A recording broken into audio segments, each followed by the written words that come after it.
Something about this object feels wrong. Wrong in the kind of way that forces experts to check their instruments 3 times and still not believe what they see. 3I Atlas, the third confirmed interstellar visitor in human history, has done something that shouldn't be possible. It brightened when the model said it should fade. Its color shifted toward electric blue when physics insists it should glow warmer, redder, dustier. And after vanishing behind the sun for several days, an event all astronomers expected, it came back brighter, faster, and stranger than before. That shouldn't happen, yet it did. You're watching this in early November 2025, while most people scroll past headlines about comets and space missions without caring that something extraordinary is unfolding above them. But you're here, following a story that makes scientists uneasy. Because this is not rumor, it's not speculative fiction dressed in scientific language. These are verified readings from NASA, ESA, and independent observatories across 3 continents, all reporting behavior that breaks the quiet rules of celestial motion we thought we understood. On October 29, 2025, at 11:15 UTC, 3I Atlas reached its perihelion, the point of closest approach to the Sun, about 130 million miles away, traveling roughly 42 miles per second. At that speed, it could race across the United States in under a minute. Every major telescope capable of pointing near the Sun had its sensors fixed on it, recording photometric data, measuring velocity shifts, tracking brightness curves. What they saw wasn't simply odd, it was unprecedented. The orbital trajectory began deviating from gravity-only predictions. Analysts flagged the data with a term NASA rarely uses, non-gravitational acceleration. That phrase sounds harmless until you unpack it. Non-gravitational means the object was accelerating beyond what gravity alone can explain. It's as if a car on cruise control suddenly picked up speed without anyone pressing the gas pedal, and without a visible slope to justify it. Something was pushing it. The question is, what? The simplest culprit for comets is outgassing, jets of vaporized ice escaping into space, acting like tiny thrusters. But the magnitude of acceleration observed in 3I Atlas didn't fit the expected size or composition. It was stronger, more consistent, and continued longer than standard sublimation models predict. At first, astronomers suspected instrument error or calibration drift. But when independent facilities in Arizona, Chile, and South Africa reported the same readings, those doubts collapsed. The anomaly was real. Then came the second surprise, the light curve. Normally, as a comet nears the Sun, it heats up, releasing gas and dust.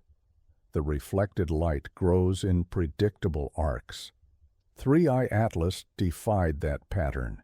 It brightened too early, 2 weeks before perihelion, and its luminosity increased at a rate several times steeper than expected. At first glance, that could simply mean it's more volatile, richer in ices than thought. But its color betrayed something stranger.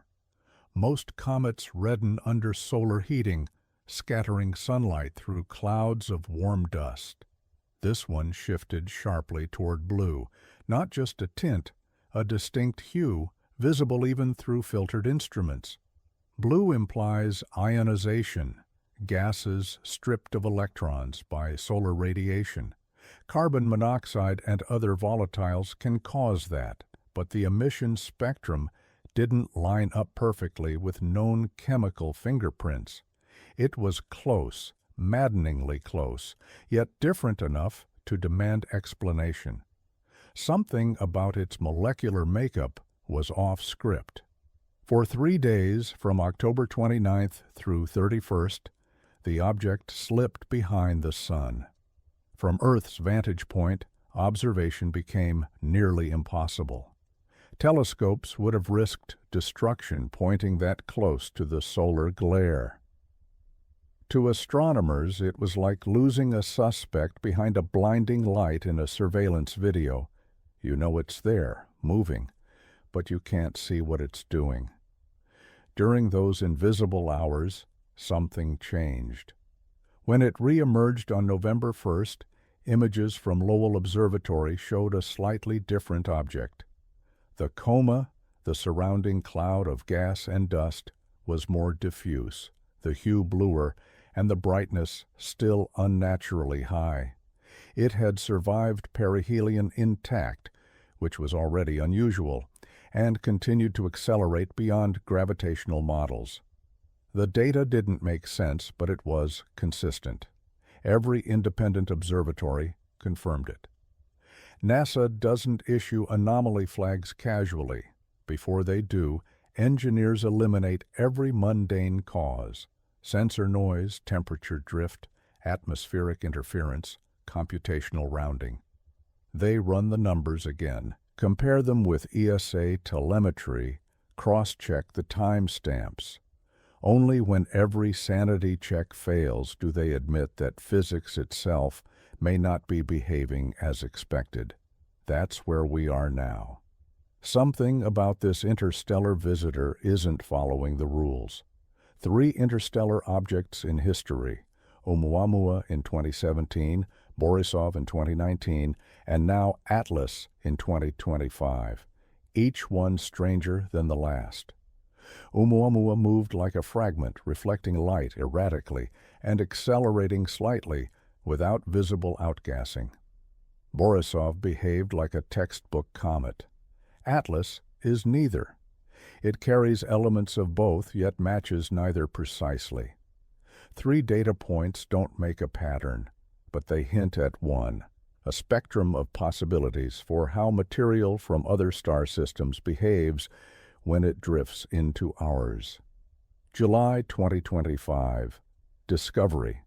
By then, automated sky surveys had become sensitive enough to catch faint, fast-moving objects from the edge of the solar system. The trajectory told astronomers immediately this wasn't native, hyperbolic orbit, inbound from interstellar space, outbound forever. At first, excitement was moderate. Another visitor, another chance to study alien ice and dust. But in October, when the first deviations appeared, that calm professionalism shifted to fascination, tinged with discomfort. Because deviations that persist across independent instruments aren't noise, they're clues. Imagine tracking an object for weeks, predicting its path to within fractions of a degree, and then watching it drift slightly, only slightly, away from the coordinates gravity dictates. The first instinct is to blame the math. The second is to blame the machine. The third, more reluctant, is to consider that the universe might be telling you something you don't yet understand. By late October, the data spoke louder than caution.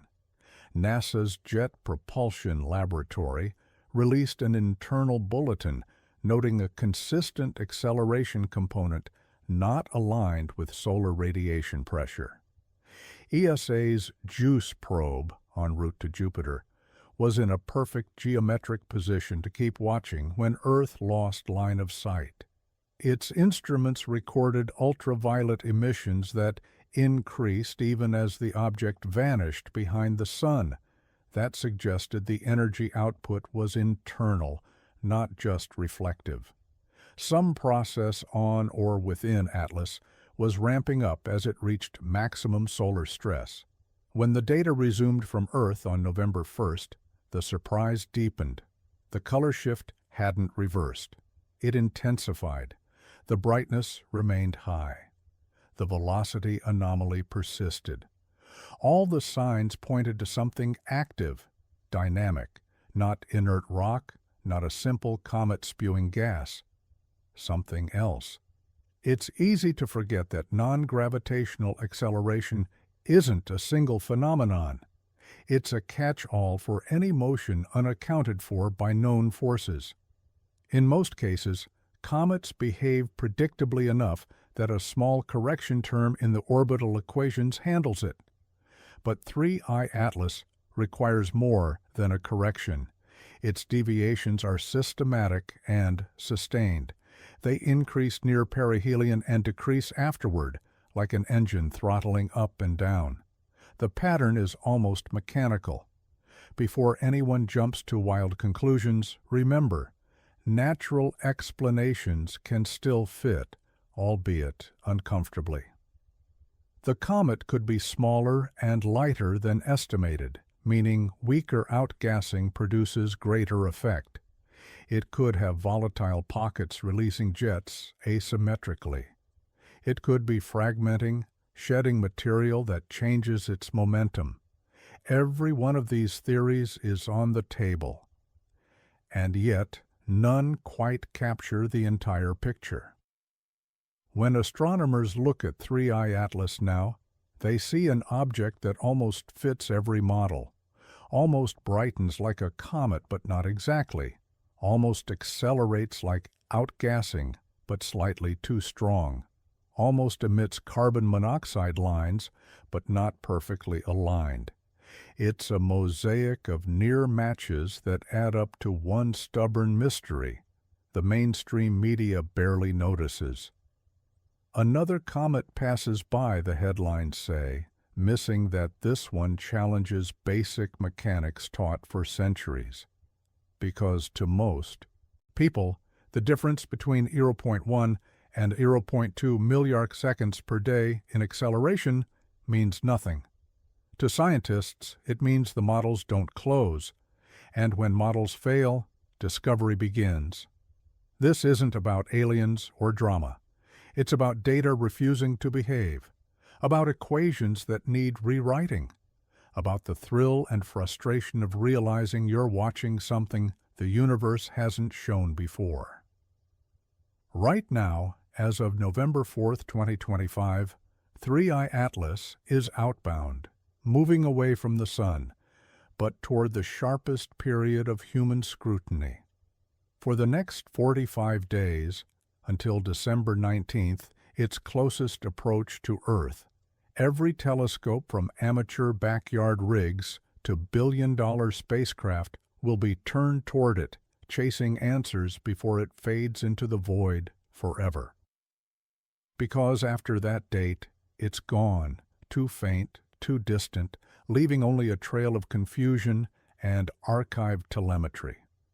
Whatever it is, whatever it's doing, the truth must be found now, while the light still reaches us. And as you sit here following this unfolding story, remember, you're among the few who are actually paying attention, not to the hype, not to speculation, but to the quiet rebellion of numbers against our understanding of physics. What happens next might not change the world overnight, but it will change how we think about motion, heat, and the silent laws that govern everything drifting through the dark. You don't need a science degree to sense the tension in the room when fresh measurements drop. The mood in control centers and small observatories alike has shifted from casual interest to alert focus. Every new line in the ephemeris either shrinks the mystery or sharpens it.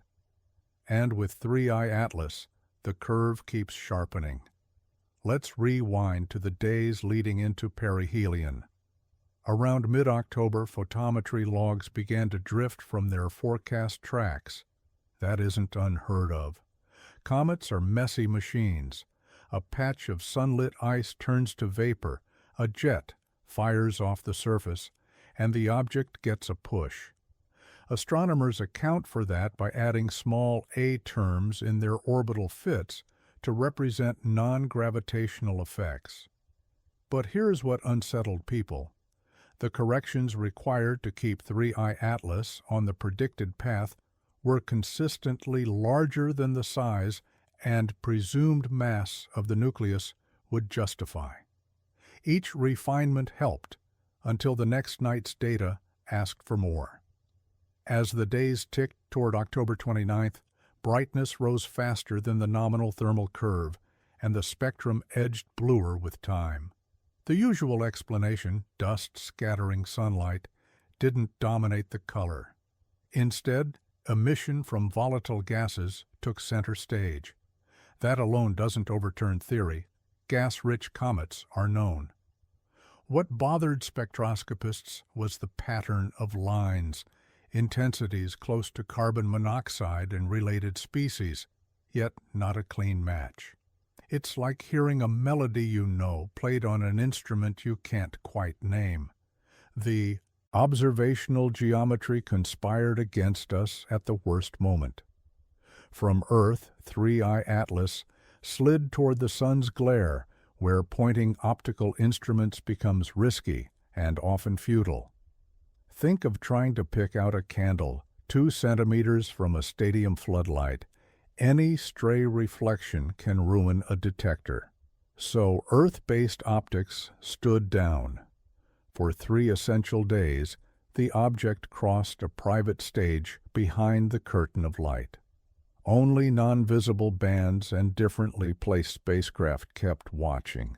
That's where the strategy paid off. Space telescopes working in ultraviolet and X-ray bands continued to pull signal from the noise. A hot sun is a noisy neighbor in those frequencies too, but less devastating than invisible light. At the same time, a deep space probe, the kind not meant for this job but close enough, oriented just right, managed to follow the visitor's emissions through a geometry that separated it from the worst of the solar glare. Those overlapping vantages stitched together a timeline we otherwise would have lost. What did that combined coverage show? Emission strength peaking near perihelion as expected, but with a slope that was steeper on the way in than models liked, and stubbornly elevated on the way out. The blue tint survived the turnaround.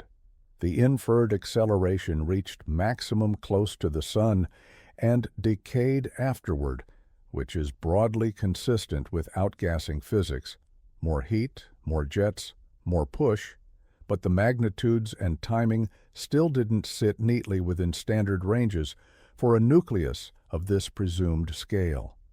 Close, but not locked.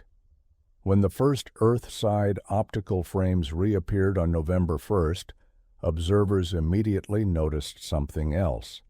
The coma structure looked subtly asymmetric, as if more material was streaming from one limb than the other. To a comet specialist, that asymmetry is a riddle half solved. Localized active areas on a rotating body can create fans and jets. If the nucleus tumbles, those fans trace arcs. If it spins steadily, they draw repeating sweeps in time-stacked images. Measuring those patterns lets you back out the rotation period and see how thrust should average over a full spin. If the non-gravitational acceleration still refuses to reconcile after those rotational effects are modeled, the remaining discrepancy becomes important. Now, why does that matter? Because there are only so many levers you can pull in the natural explanation space. You can revise the size downward. Less mass means the same thrust, yields more acceleration. You can raise the volatile content. More gas per square meter means stronger jets. You can change the nucleus's shape and spin state, which redistributes thrust vectors. Each of those moves is reasonable. Each has been used to explain other comets. But with Atlas, you're tugging all the levers harder than usual, and the fit still creaks. There's a temptation in moments like this to rush to dramatics. Resist it. Nature is clever. Enough. We have a stack of sober hypotheses to test before entertaining anything exotic, and each one points to a different kind of measurement we can make in the short window ahead. 1. Internal energy. If the nucleus contains a non-trivial store of radiogenic material or trapped chemical energy, it might be driving sublimation beyond what sunlight alone would produce. Infrared observations during the coming weeks can set upper limits on excess heat radiating from the coma and nucleus. If the heat signature is purely solar-driven, the thermal spectrum will tell us. If there's something extra, we'll see a mismatch between the energy absorbed and the energy emitted. 2. Fragmentation. Comets sometimes shed pieces when differential heating, spin-up, or structural flaws push them past a mechanical threshold. Fresh surfaces then blast out gas at rates higher than old sintered crust can manage. That yields both brightness spikes and extra thrust. Fragmentation leaves fingerprints, discrete condensations inside the coma, knotted tails, or evolving brightness asymmetries. High-cadence imaging in early and mid-December will be decisive here. If fragments exist above a certain size, they should become obvious as the viewing geometry improves. 3. Jet geometry on a light nucleus. If Atlas is smaller and lower density than initial assumptions, surrounded by a handful of powerful, persistent jets, the net push could mimic an engine-like profile without breaking any rules. That solution lives or dies on better constraints for size, density, and jet maps. Rotational light curves. Watching how the integrated brightness wobbles over hours can yield rotation periods and hints of shape. Combine that with coma modeling, and you can estimate thrust vectors over time. If the residuals shrink, the mundane explanation wins. 4. Compositional oddities. The nearly but not quite spectral match could indicate molecules not abundant in most solar system comets or unusual ratios among known species. Laboratory spectra for exotic ices, organics, and ionized byproducts can be compared against what telescopes record. That work is slow but methodical. Align line lists, check intensities, vary temperature and density assumptions, iterate. If a clean compositional recipe pops out, the color and peculiar line ratios stop being mysteries and start being diagnostics. 5. Radiation pressure and dust cross-section. While photon pressure is tiny compared to gravity, a coma loaded with ultrafine dust increases the cross-section and tweaks trajectories in measurable ways. But dust that fine tends to redden, not blue the light. The color suggests gas dominance, which nudges us back to the spectral accounting. This is the game. Match the observed position history, match the brightness curve, match the color evolution, match the line strengths, match the coma morphology all at once. Any single fit is easy. The simultaneous fit is where theories go to live or die. Through all of this, remember that Oumuamua taught the community a hard lesson about premature certainty. There, too, a non-gravitational term appeared. There, too, the object's behavior pressed the edges of our catalogs. Subsequent papers argued that exotic ices, like molecular hydrogen or nitrogen, and low-density fractal structures, could produce the needed push without visible dust. Whether those exact solutions hold is still debated, but the meta-lesson stands. Widen the natural possibility space before leaping outside it. By contrast, Borisov behaved like a model student, dust-rich, redder, outgassing on cue. Atlas seems to thread the needle, active, but with chemistry and thrust profiles that force us to reach for the margins of our Comet handbooks. That's thrilling, not threatening. Science grows at the margins. Meanwhile, practicalities drive the next month. Earth's vantage improves steadily as the angular separation from the Sun grows. Longer integrations become safe. Spectrometers can dwell on target lines. Photometric teams can run nightly cadence to catch rotation-linked modulations. Amateur astronomers, many of them operating observatories that would have counted as professional a generation ago, will contribute a torrent of images, astrometry, and light curves. Those data points matter. They fill the gaps between major facilities and provide the temporal density that large telescopes with overbooked schedules can't supply. If you're one of those observers, the checklists are straightforward. Calibrate carefully. These are small effects we're chasing. Submit astrometry to the usual clearinghouses promptly. Position updates refine the orbit solutions for everyone. When imaging, try alternating comet tracking and sidereal tracking runs. The former sharpens coma structure, while the latter preserves stellar PSFs, helping with photometric calibration. If you can run narrowband filters tuned to common comet emissions, do so. Comparisons across sites are gold for teasing out line intensity changes over hours to days. If you're not behind a telescope, you can still follow this like a pro. Watch for rotation period estimates to stabilize. If the period locks in and jet maps derived from coma morphology predict a certain pattern of non-gravitational acceleration, and the measured acceleration agrees, the mystery may turn out to be a precision problem with our inputs, not a contradiction of our physics.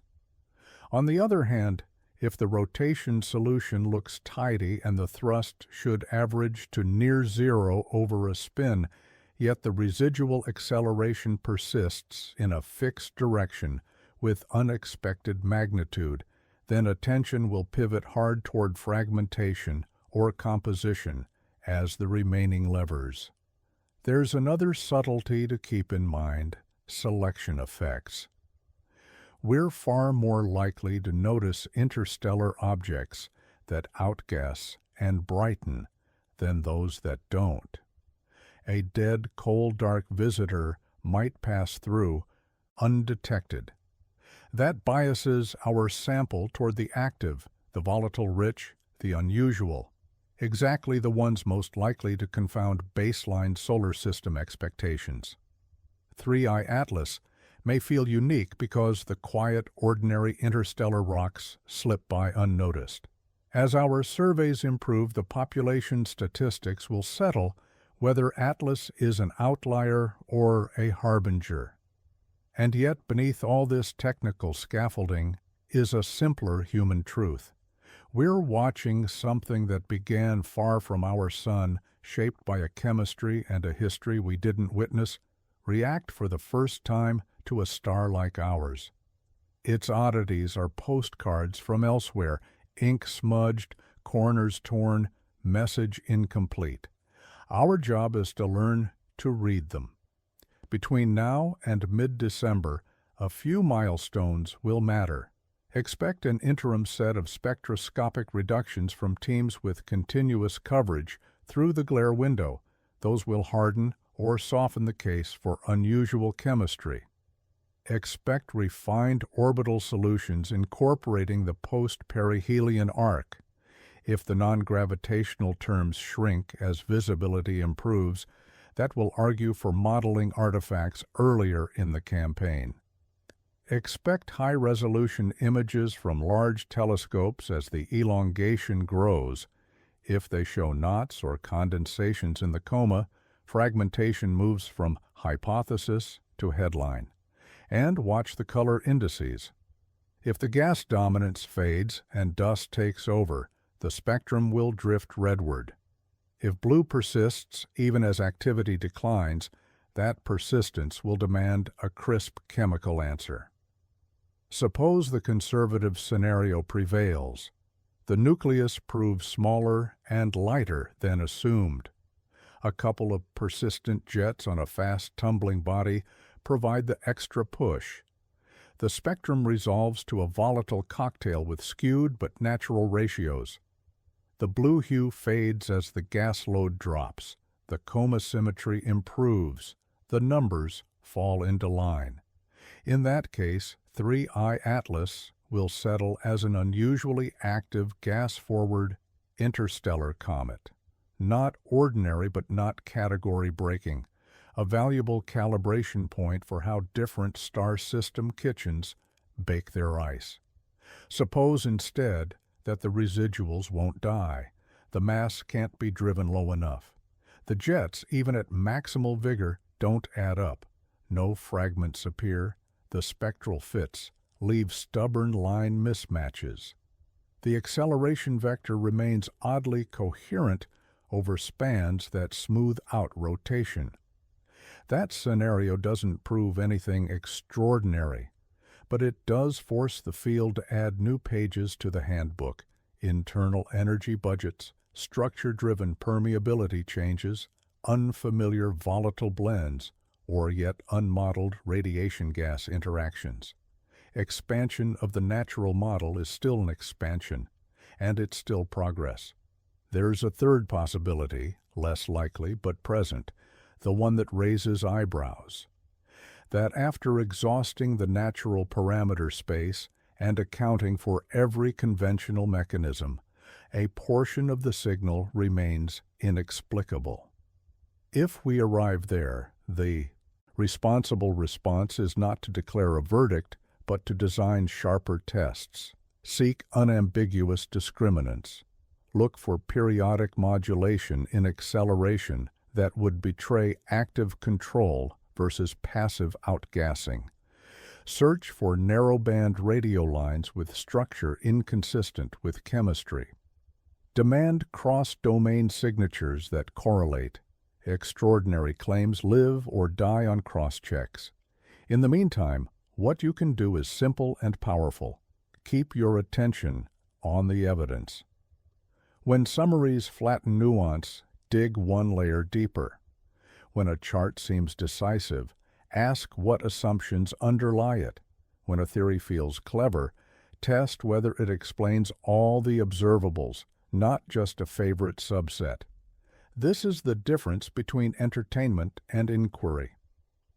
3I Atlas deserves the latter. You and I are fortunate in the timing. The best geometry, closest approach, lands on December 19th. After that, brightness falls, and the trail grows cold. Weeks, not months, separate speculation from answers. That temporal pressure is a gift. It forces discipline. It discourages endless hand-waving. It rewards whoever shows up with clean measurements and careful fits. In the end, perhaps the most radical outcome won't be a headline about paradigm shifts at all. It might be a quiet update in an ephemeris file, a note in the margin of a spectral catalog, a new coefficient in a comet activity model, incremental truth rather than sensational revelation. That's how most real progress looks. And from those quiet updates, the next interstellar visitor will be measured more shrewdly, anticipated more precisely, and understood more quickly. For now, take a breath and appreciate the view. Somewhere above the evening horizon, a speck from another sun is casting off ancient frost, writing its chemistry in light, tugging faintly against gravity's script. We are here to read it together in real time. The first week of November brought clarity, not comfort. With the sun finally clear of its path, telescopes reopened their shutters. Data flooded in from every hemisphere: Chile's Atacama Plateau, South Africa's Karoo, Hawaii's volcanic peaks, the Canary Islands. Every night, observers compared notes. The story that emerged was both simpler and stranger. 3I Atlas was alive in a way comets rarely are. Brightness fluctuations, almost rhythmic, appeared in the raw photometry. Some teams thought it was rotation, others suggested bursts of venting as internal pressures cycled. When the period analysis stabilized, a surprising rhythm emerged, about 8.2 hours, a full spin every third of an Earth day. That's not unusual for a comet of this scale, but the amplitude of brightness variation was. The nucleus was throwing jets powerful enough to change its apparent luminosity by nearly half a magnitude each rotation. Think of a lighthouse beam sweeping space, except each flash carried traces of alien chemistry. Spectroscopically, the picture kept diverging from textbook behavior. Water vapor lines were strong, but so were emissions in wavelengths associated with carbon monoxide and cyanogen. Yet the ratios were wrong. Water was underrepresented compared to typical solar system comets. Carbon compounds dominated, and the tail's hue in stacked images looked electric blue, almost metallic. Some observers thought it might be fluorescence, molecules excited by ultraviolet sunlight glowing in secondary colors. Others pointed to ionization, solar wind stripping electrons and making gases emit in the violet-blue part of the spectrum. Both explanations fit pieces of the puzzle, but not the whole. The acceleration data, meanwhile, stayed stubborn. JPL's daily orbit updates included correction terms so consistent they looked deliberate, like a hidden pattern repeating with clockwork precision. Each pass of the rotating nucleus produced subtle wobbles, but the mean thrust vector didn't average out the way a random outgassing pattern should. It kept pointing roughly sunward, as if the strongest emissions were oriented opposite the solar direction, a configuration that maximizes propulsion away from the sun. Nature can do that if most jets face one hemisphere, but maintaining that geometry over weeks requires either remarkable coincidence or a highly asymmetric structure. That asymmetry fascinated the ESA team, managing the JUICE spacecraft. From its distant vantage, JUICE could still track Atlas's ultraviolet signature when Earth could not. Preliminary analysis hinted at structured plumes, not a uniform halo.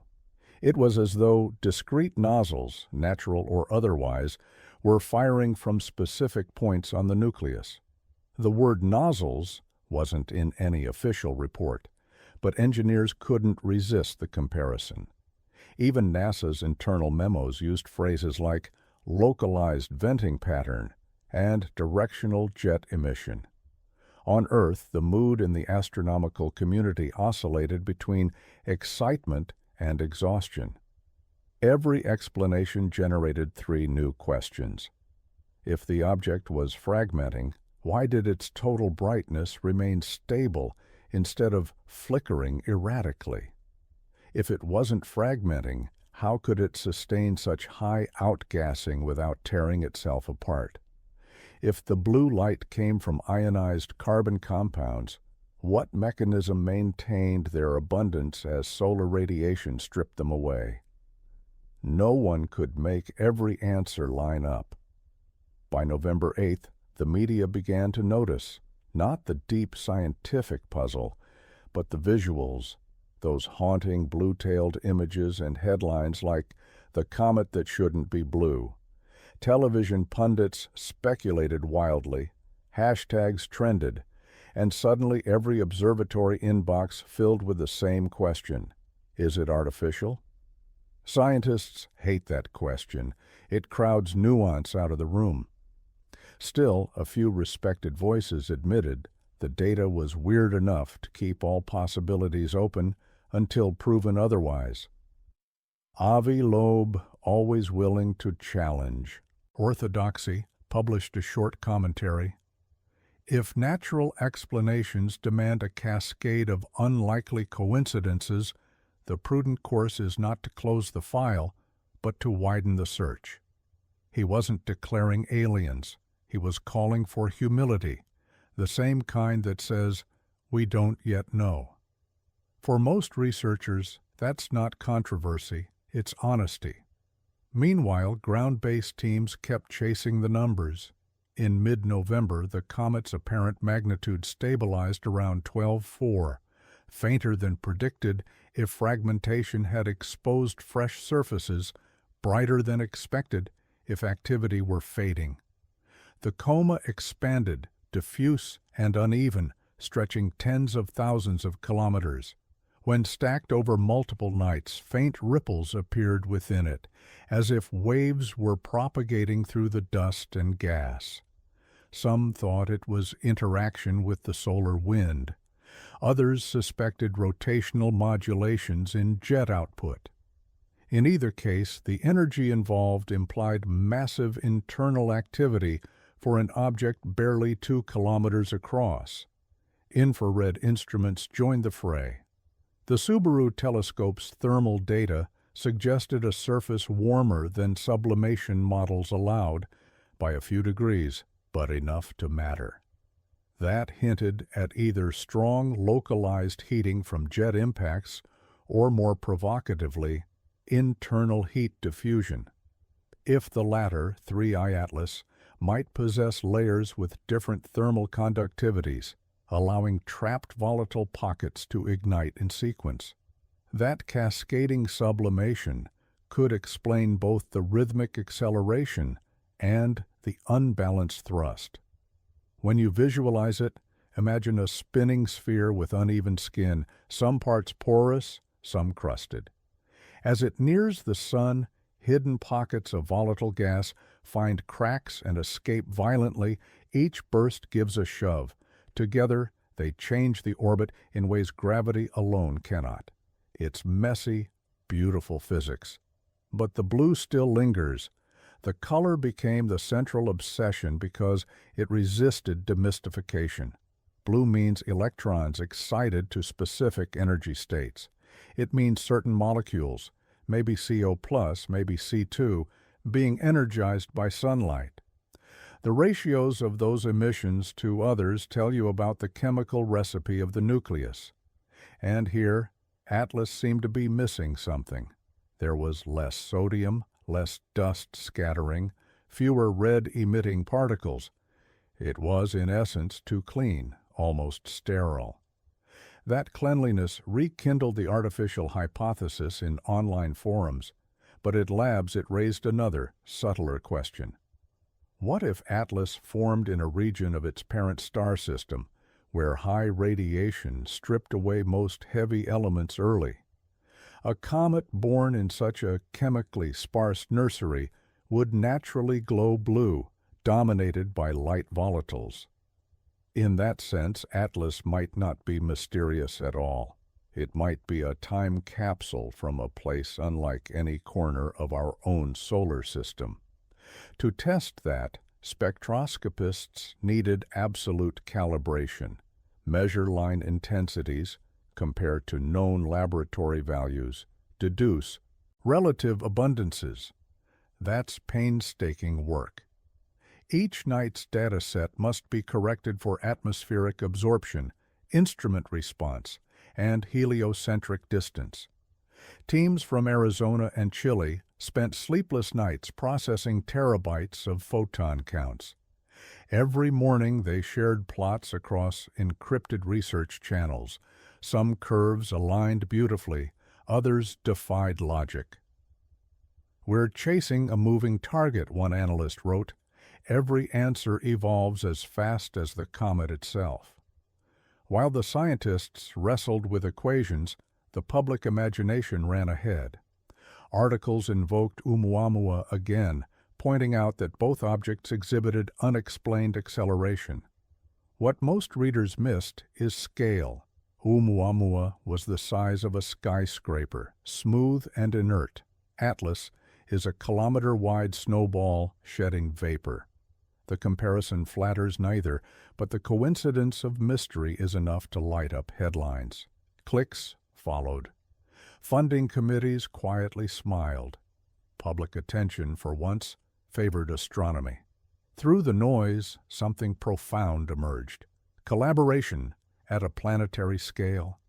Data from amateurs blended with readings from flagship missions. The boundaries between institutions blurred. A teenager in Poland uploading CCD images contributed to orbit refinements used by NASA engineers. A retired chemist in Argentina flagged a spectral anomaly that later proved consistent with professional measurements.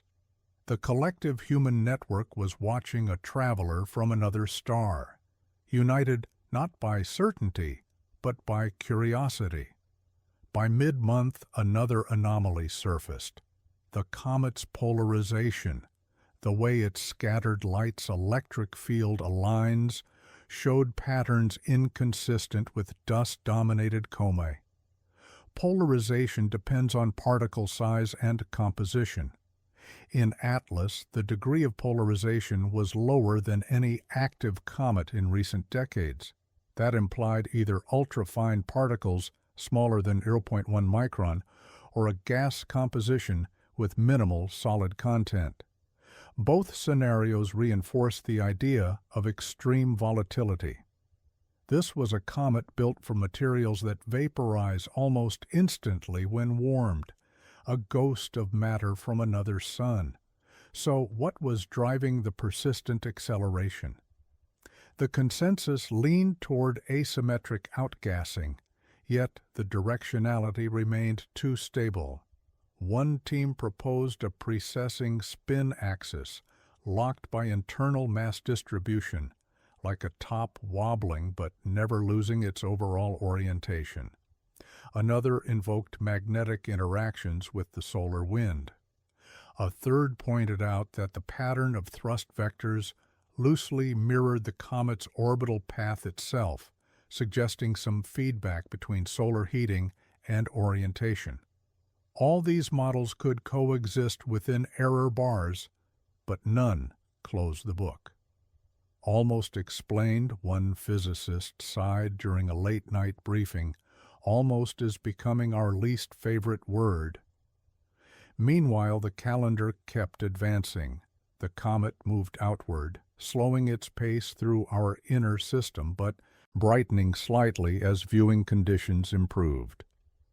The countdown to December 19th, the day of closest approach, became a collective heartbeat. Each clear night was a chance to grab one more clue before the trail faded into the outer dark. Outside the research circles, people began to look up. Astronomy clubs hosted Atlas nights, social media filled with faint, grainy images and breathless captions. I saw it. That shared wonder, even filtered through low-resolution sensors, reminded everyone of why these investigations matter. Beyond equations and peer review lies the simple awe of knowing that a fragment from another sun is visible to human eyes, however dimly. In conference rooms, though, all mingled with pressure. Scientists had 6 weeks left to resolve a cascade of contradictions. They needed more precise mass estimates to know whether the observed acceleration was physically possible for outgassing alone. They needed higher resolution spectra to confirm whether the blue lines belong to CO+, CN, or something stranger. They needed to see if the nucleus stayed whole or began to crumble. Every missing piece narrowed the chances of closure before the window closed. What no one said aloud but everyone felt was that Atlas was starting to resemble a mirror, reflecting our limitations back at us. The more instruments pointed at it, the more uncertainty bloomed. That's the paradox of frontier science. The clearer the data, the deeper the doubt. Somewhere between those doubts, meaning was growing. Not about aliens or revelations, but about humility. A few researchers joked that Atlas was the perfect teacher, quiet, distant, indifferent, forcing humans to argue about what known physics truly means. Perhaps that's the real discovery. Not that the object breaks rules, but that our understanding still bends. The next stage would be decisive. As December approached, exposure times lengthened, signal-to-noise ratios improved, and the comet's path swung into a region of sky visible to almost every observatory at night. The final campaign was about to begin. Observers were calling it the closing window, though everyone knew it might open something far larger. By the second week of November, Three-Eye Atlas had become a worldwide obsession among those who cared about the cosmos. Its strangeness wasn't just a story of numbers anymore, it had become a riddle of behavior, a pattern too deliberate for randomness and too chaotic for intention. Every new dataset seemed to confirm two truths at once. It obeyed physics, and yet it didn't. Night after night, telescopes on 3 continents turned toward the same faint, flickering target. Observers spoke of sleepless routines, naps between exposures, cold coffee beside monitor glow, and the nervous rhythm of software beeps announcing fresh measurements. For many, it felt like witnessing history in slow motion. The third interstellar visitor, revealing that space is stranger than textbooks admit. By November 12th, something unexpected occurred. Atlas's brightness didn't simply plateau, it pulsed. A subtle modulation appeared in the light curve roughly every 40 minutes. It was faint enough to question, but persistent enough to track. A few analysts dismissed it as instrument vibration or atmospheric interference. Others double-checked and found the same pulse across unrelated telescopes. When cross-correlated, the pattern wasn't random noise. It lined up across wavelengths, visible, ultraviolet, even near infrared. The amplitude was tiny, less than a few percent, but consistent. That was impossible to ignore. Comet rotation could cause broad oscillations, but this was too rapid, too regular, too precise. Theories sprouted like weeds. Maybe the nucleus had multiple vents firing rhythmically as it rotated. Maybe internal cavitation produced cyclical pressure waves. Or maybe, some whispered half-jokingly, the object had a heartbeat. NASA's analysis group avoided metaphors. They called it a periodic modulation event, a sterile phrase for something that thrilled and unsettled everyone who saw the plots. Whatever caused it, it hinted at internal dynamics more complex than random sublimation. Then another twist. Radio observatories began to pick up broadband emissions near 1420 MHz, the hydrogen line. At first it looked like solar interference, but several facilities noticed weak narrowband fluctuations coincident with Atlas's trajectory. No one claimed it was a signal. The spectral pattern was messy and unsustained. Still, the coincidence with the comet's position sparked a storm of speculation online. Space agencies issued careful statements. No confirmed artificial source detected. That was true, but the phrasing, no confirmed, was enough to ignite headlines. Inside the community, cooler heads prevailed. Astrophysicists know hydrogen line noise is everywhere. It's the hum of the universe itself. The proximity and timing might be chance. Yet even as they said it, a quiet unease settled over data teams. Too many chances were stacking up. The object's acceleration hadn't vanished. The updated orbital solutions kept showing that small but definite excess push. The direction now seemed aligned not exactly opposite the Sun, but slightly offset by about 4 degrees. If that offset remained fixed, it could imply a preferred emission region on the nucleus. If it drifted, precession was likely. Determining which required weeks of continuous tracking and time was slipping away. ESA's JUICE spacecraft, still coasting toward Jupiter, continued its ultraviolet surveillance.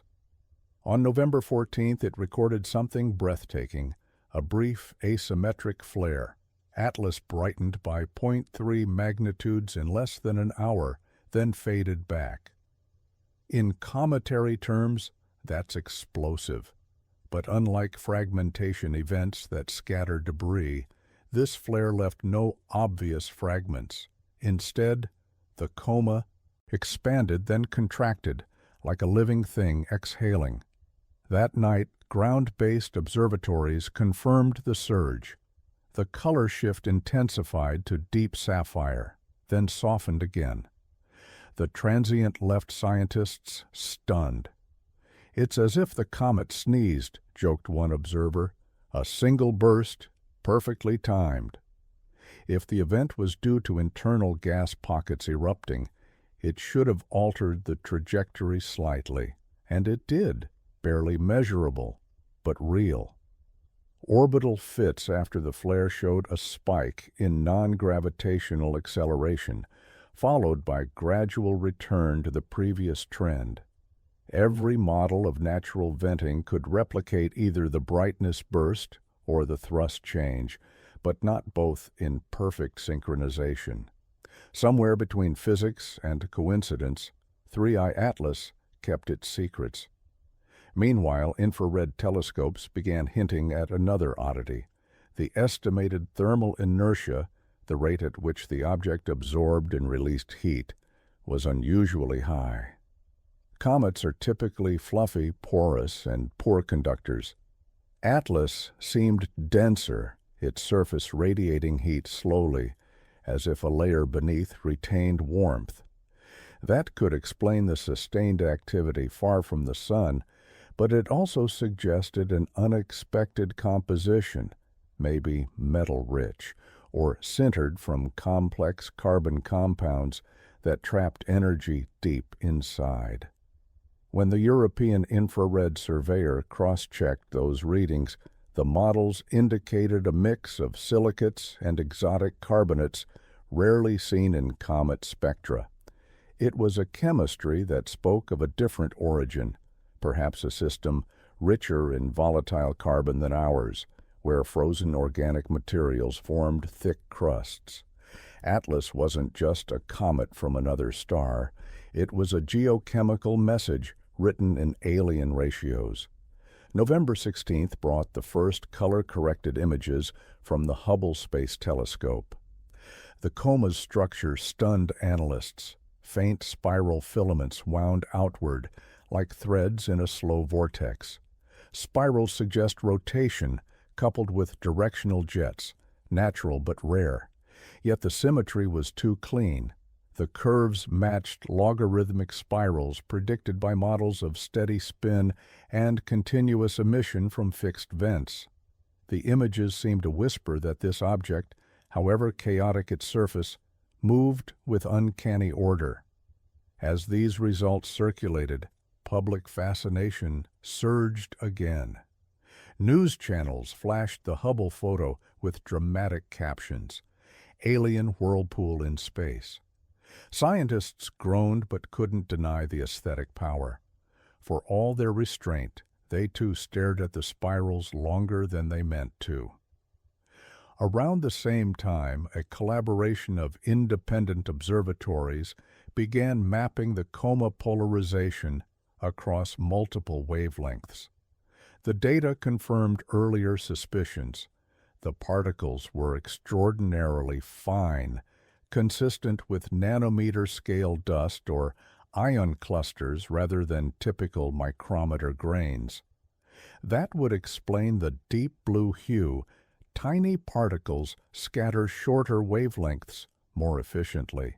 But the production of such fine dust required an unusually violent process. Normal sublimation produces larger grains.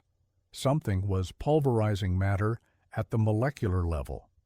Theorists floated a new idea: electrostatic disintegration. As the sun's radiation bombarded the surface, Electrical charge could build until the brittle crust shattered, releasing clouds of ultrafine dust and ions. The process would generate local electric fields and potentially weak radio emissions, the very ones some observatories had detected. If true, Atlas might be the first confirmed example of an electroactive comet where plasma effects drive visible behavior. That explanation fit more data than any before it. For a moment, the mystery seemed to relax. But science rarely grants easy endings. Within days, fresh spectra from ground-based ultraviolet instruments challenged the plasma model. The emission lines around 388 nanometer and 428 nanometers, the so-called swan bands of C2, were too strong relative to the proposed ion densities. The numbers didn't reconcile. The same mechanism that could create blue ion glow couldn't account for such abundant neutral carbon molecules. It was a paradox. The gas appeared both highly ionized and curiously intact. One researcher called it the quantum split personality of 3I Atlas. Others, weary of metaphors, called it a calibration issue. Still, they recalibrated, and the inconsistency persisted. Mid-November blurred into late November, and every night's data deepened the sense of urgency. December 19th, the closest approach, was now less than a month away. The comet's apparent motion slowed as its distance increased, but Earth's vantage improved. More instruments could now observe safely. The race was on to capture as much as possible before fading rendered the visitor a mathematical ghost. While scientists fought over spectra, ordinary people gazed upward. Amateur observers posted stunning stacked exposures, wisps of blue curling across black skies. Some swore they could feel the significance of what they saw, that this was not just another ice ball. Others simply admired the beauty. One comment beneath a viral image read, "Maybe it's not trying to tell us anything. Maybe it's just passing by, reminding us that we're not alone in motion." That line spread quietly through science circles. For a community that spends its life measuring cold numbers, it resonated. Atlas was teaching humility, how to watch without assuming purpose. But nature, relentless, had more to show. On November 22nd, the first high-resolution radar returns came in. Deep Space Network antennas bounced faint pulses off the comet's nucleus, a feet at its distance. The echo profile suggested an elongated body, roughly 2.4 km long and 0.9 km wide, cigar-shaped, reminiscent of Oumuamua. The surface reflectivity, however, was lower than rock, but higher than dust, consistent with a crusty composite of carbon and ice. Most intriguing was the phase lag of the reflected signal. Parts of the surface absorbed radar pulses longer than expected, implying cavities or subsurface layering. In plain words, Atlas was hollow in places. That finding reignited every debate. Hollow sections could explain thermal irregularities, outgassing cycles, even the strange oscillations. Cavities trapping volatile gases could act as natural pressure chambers, venting rhythmically as the comet rotated. For the first time, a cohesive natural model seemed within reach. Yet, as models converged, the visual data grew stranger. The spiral jets resolved into multiple narrow filaments, almost braided, intersecting at sharp angles, geometry not easily produced by random fissures. "It looks engineered," murmured one analyst before catching himself. He meant geometrically neat, not intelligently designed. But the phrase stuck. Forums erupted again. The professional community tried to steer the conversation back to physics, differential spin, fracture alignment, layered sublimation fronts. Each could create tidy emission streams under the right conditions. Still, the symmetry unsettled even the most grounded researchers. Nature could be artistic, yes, but this was calligraphy in vapor. By November 24th, as Thanksgiving lights blinked on across Earth, the data backlog reached terabytes.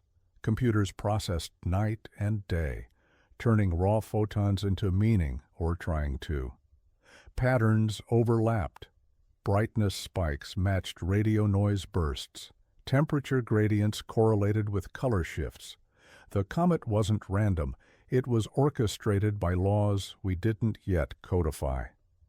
That same evening, an amateur in Spain captured something fleeting. A brief, needle-thin flash extending from the nucleus, visible for less than a second.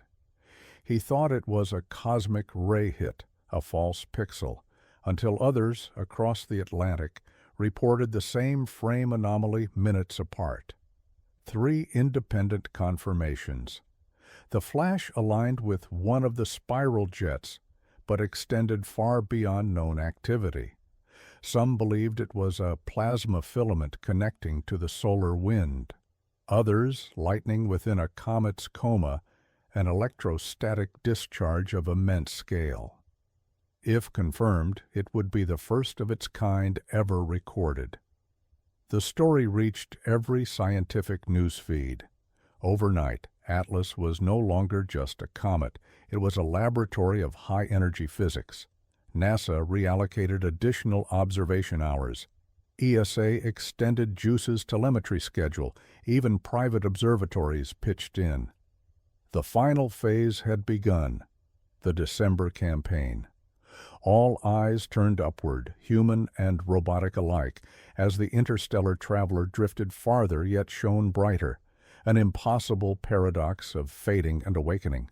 The mystery of its blue heart was unsolved, but its allure was absolute. The clock was ticking toward December 19th, and whatever secrets 3i Atlas carried from the dark between stars, humanity was determined to listen before silence returned. Late November slipped into December, and with it came the most intense period of observation humanity had ever devoted to a single interstellar object.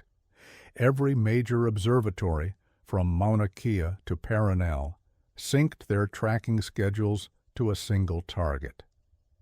Agencies coordinated observation windows down to the minute. Each day's data was parsed, compared, corrected, and shared across encrypted networks before sunrise. In those files, numbers and spectra and faint curves of light were clues that could either resolve the mystery of 3i Atlas or deepen it beyond reach. For the public, it had become a spectacle of fascination. For scientists, it had become something closer to obsession. At this point, the facts were solid. Atlas was real, active, and unlike any comet known.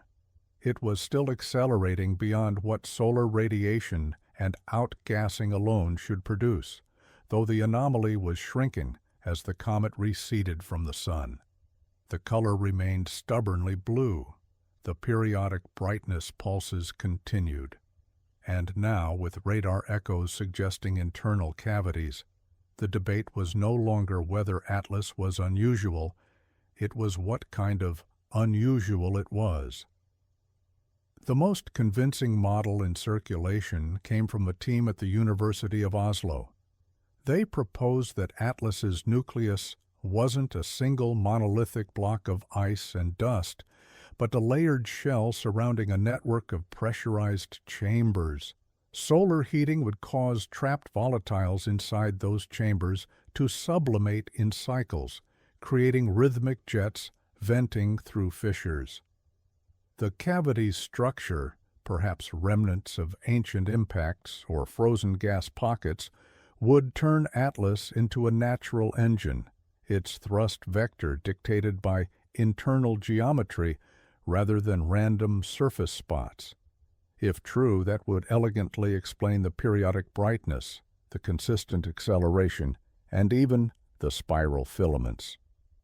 The geometry of fixed vents on a rotating, uneven nucleus could naturally produce those braided arcs seen in Hubble's images. Nature, once again, would have proven more intricate than imagination. Yet not everyone was convinced. A separate group from Caltech pointed out that the inferred density from radar and photometric modeling was too high, nearly 0.9 grams per cubic centimeter. That's close to the density of solid ice, much denser than the porous, fluffy structure typical of comets. How could a body form so tightly compacted in the cold outskirts of another star system? Their conclusion: either our models of formation were incomplete, or Atlas had undergone processes unknown in normal comets, perhaps gravitational compression near a massive planet, or partial melting and refreezing under some alien sun. The implications were staggering. And then there was the light curve, still pulsing, still too regular. On December 1st, a network of observatories recorded the modulation with exquisite precision.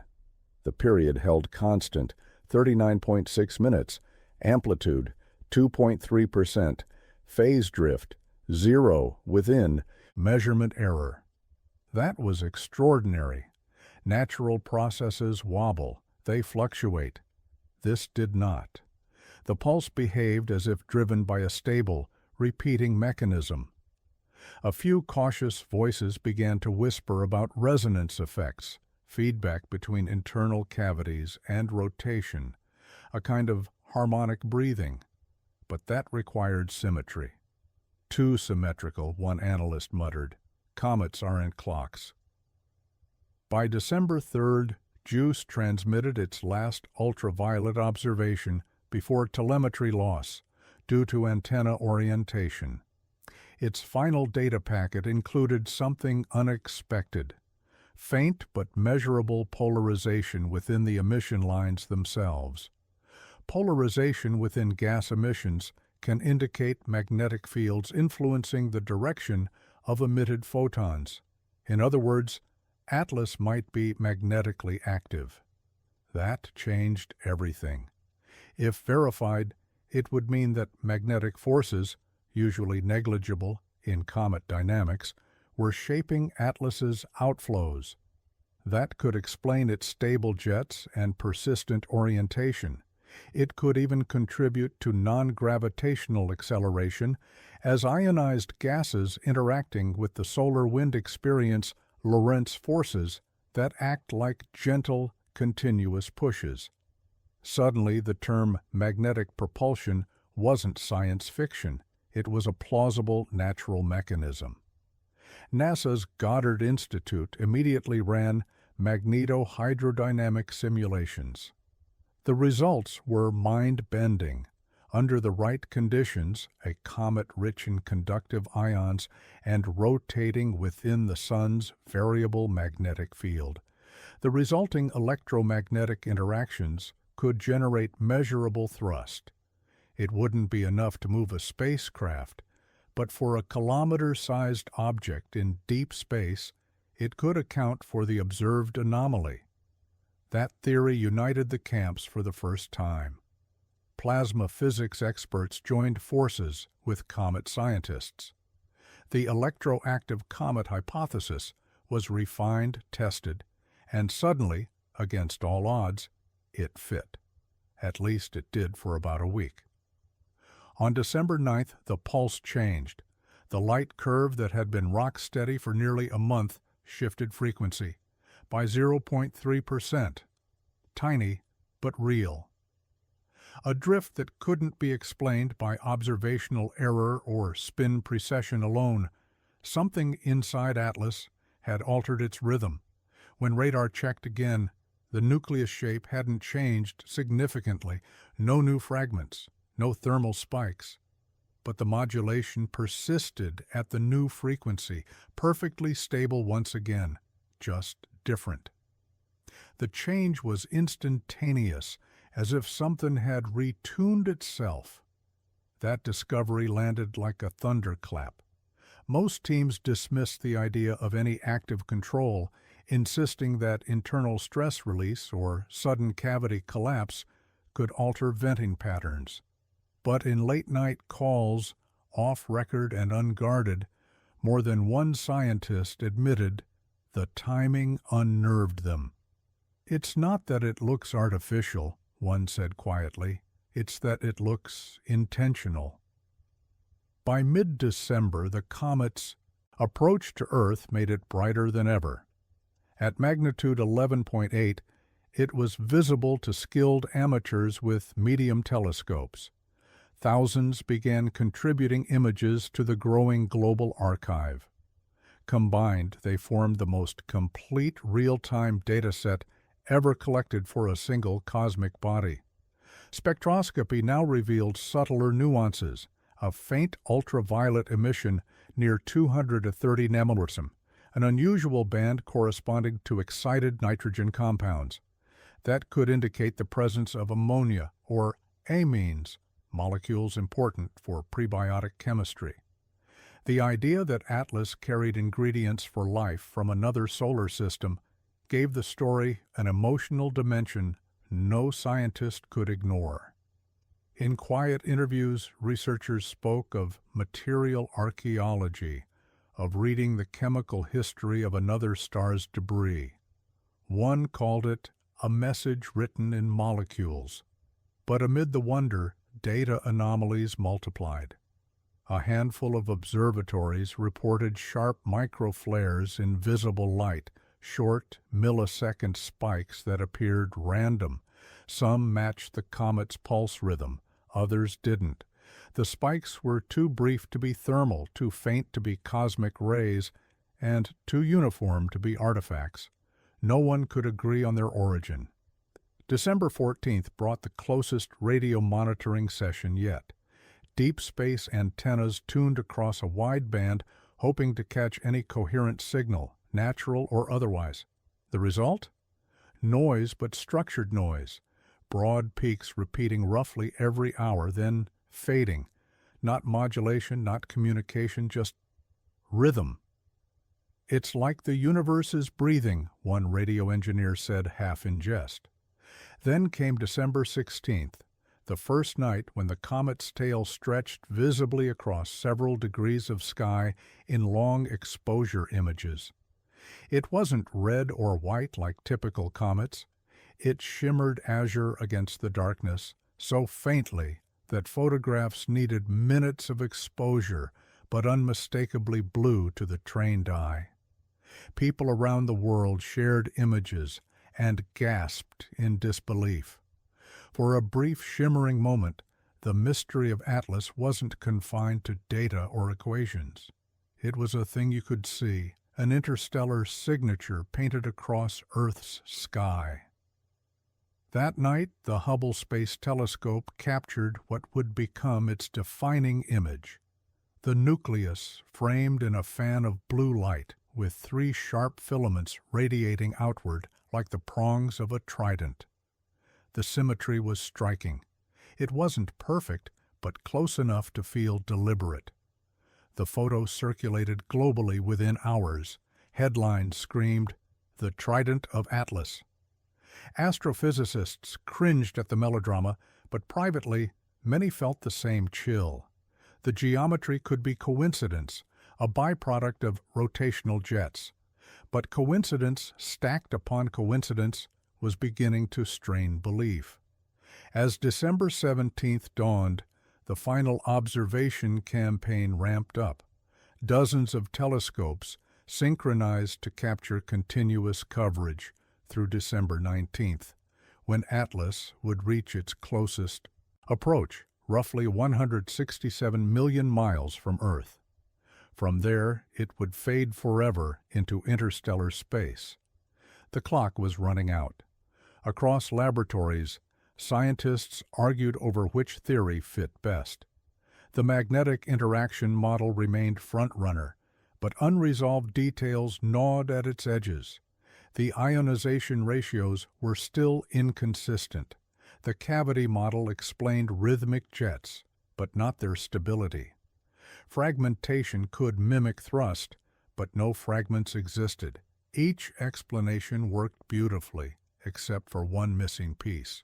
Each was almost right, and that was the real mystery of 3I Atlas. It refused to give anyone the satisfaction of closure. That evening, as telescopes prepared for the final phase, a new behavior emerged. The pulse amplitude doubled. The frequency stabilized at its new higher rate. The comet brightened slightly, just enough to catch every instrument's attention. For reasons still unknown, Atlas had awakened one last time. What followed over the next 72 hours would change how humanity thought about interstellar objects forever. December 18, 2025. The world was watching. From professional astronomers to backyard observers, everyone who could point a telescope toward the eastern pre-dawn sky did so. News stations ran countdown graphics. Live streams drew millions. Across deserts, mountaintops, frozen plains, and city rooftops, cameras waited for a pale blue ghost rising from the dark. 3I Atlas was now as close to Earth as it would ever come, 167 million miles, and for the first time, its light reached us unfiltered by distance or solar glare. Even through modest optics, the visitor shimmered as a narrow, elongated smear with an eerie cobalt tail. But what captured attention most wasn't its beauty, it was its behavior. From the first hours of that day, instruments registered changes. The 39.6-minute pulse that had shifted weeks before was gone. In its place came a new pattern, slower, irregular, like a rhythm breaking apart. The light curve trembled between bursts and silences. The amplitude rose, then fell sharply. Some readings even inverted phase entirely, as though the object's venting had flipped direction. The first reaction was panic. Did Atlas just fragment? Teams scrambled to recheck calibration, fearing that weather or mechanical error had corrupted the data. But cross-site verification confirmed it. The modulation had collapsed into chaos. By noon, UTC, radar echoes showed faint structural change in the nucleus's shape. No catastrophic breakup, but something had shifted. Thermal readings from the infrared observatories in Chile suggested that one hemisphere had heated dramatically, climbing nearly 10 degrees above its prior baseline. In cometary terms, that was like watching frost boil into fire. "Something's giving way," said Dr. Imani Adu, a physicist from Ghana leading one of the monitoring teams. "It's venting or rupturing, but it's controlled too, symmetrical for explosion." Her words proved prescient. Within hours, the light stabilized again, but now with two pulses, interleaved, alternating at roughly 28 and 44 minutes. The object was breathing in stereo. NASA's Solar Dynamics Observatory captured a faint burst of charged particles emanating from Atlas's direction. It wasn't a solar event. The sun was calm. The signal was localized, transient, and perfectly timed with the comet's brightness surge. For a few moments, Atlas's ion tail flared brighter than any yet recorded. Then it subsided, as though whatever energy had been stored inside finally found its way out. To observers on Earth, it was breathtaking. In long-exposure photos, the blue tail expanded into a fan of light stretching millions of kilometers wide. At its center glowed a faint core, pulsing softly. "It looks alive," whispered a commentator on one live stream. The phrase spread instantly. Meanwhile, in mission control rooms, data overflowed. Spectrometers on Earth and in orbit picked up new emission lines, faint, sharp, and unfamiliar. They didn't match carbon, oxygen, or nitrogen transitions. One researcher thought they resembled ionized silicon compounds. Another argued they aligned with unidentified molecular bands. Whatever the source, it was new. The pattern repeated every pulse cycle, then vanished again. By evening, the comet's nucleus brightened another half magnitude. Photometric maps revealed multiple jets firing from fixed points, sweeping like synchronized spotlights. "It's reorganizing," someone muttered in the control room at Paranal. Nobody disagreed. And then came midnight. At 3:37 UTC, the Hubble Space Telescope, tracking on extended exposure, caught an image that froze everyone in silence. Where there had been 3 spiral jets forming a trident-like pattern days earlier, there were now 6, perfectly symmetrical, radiating evenly from the nucleus in a hexagonal geometry. The central core gleamed at the intersection, its light steady and brilliant. The statistical odds of such geometry occurring by random venting were astronomical. Yet there it was, undeniable, in high-resolution imagery.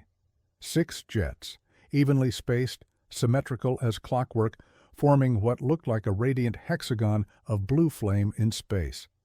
No one dared call it artificial, but no one could explain it either. Even the tone of official reports changed overnight. NASA's briefing the next morning began with an uncharacteristic phrase.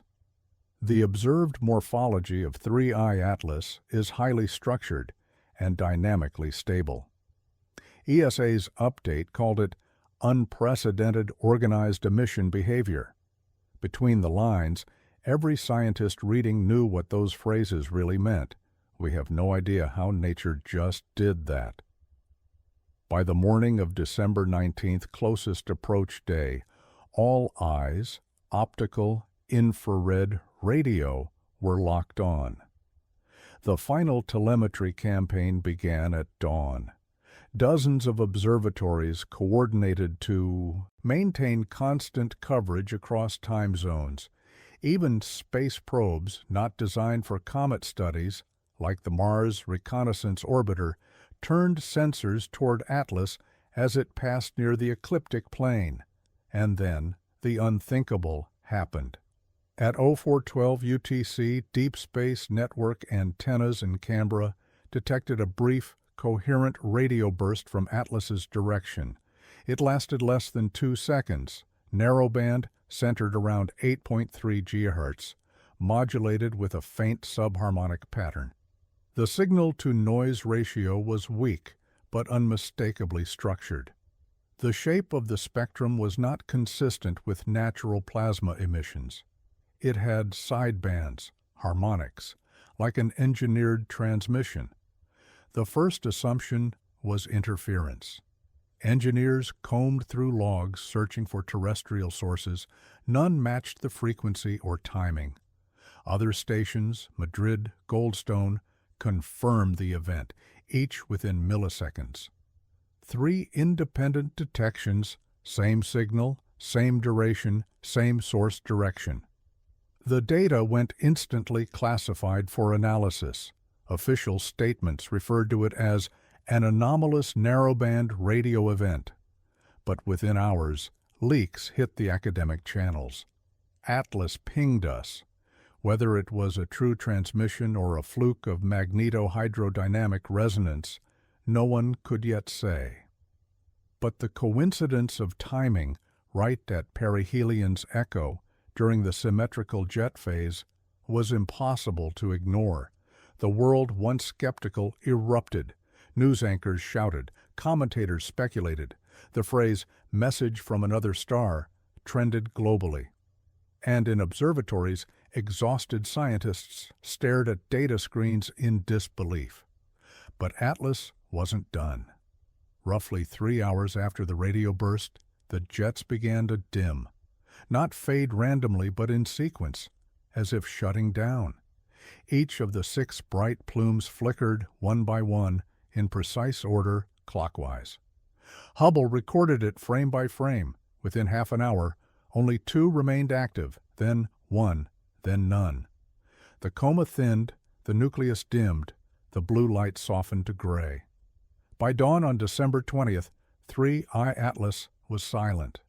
All subsequent observations showed no further jets, no periodic pulses, no magnetic fluctuations.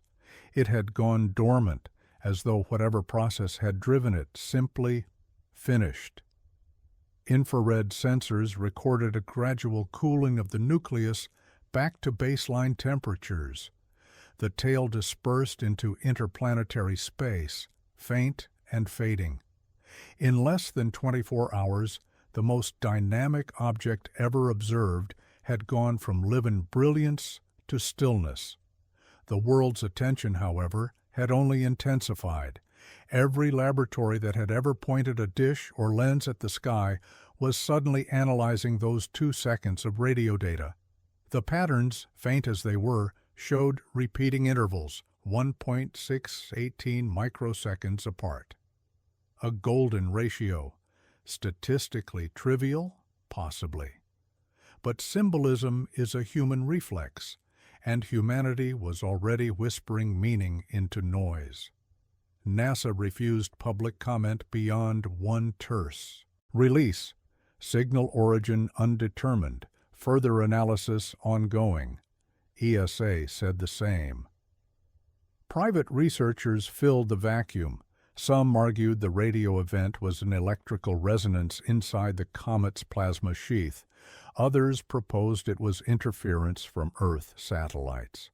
But a small minority, careful, qualified, but unflinching, suggested that the pattern was too narrow and synchronized to be random. Whatever the truth, the effect on global consciousness was immediate. Millions watched amateur footage of the comet's final bright phase. Artists turned its image, the radiant blue hexagon, into a symbol. Headlines dubbed it the pulse from the stars. And as the object drifted outward, dimming each night, the professional community faced the uneasy task of writing conclusions without closure. By late December, Atlas was once again just a faint streak beyond Mars's orbit.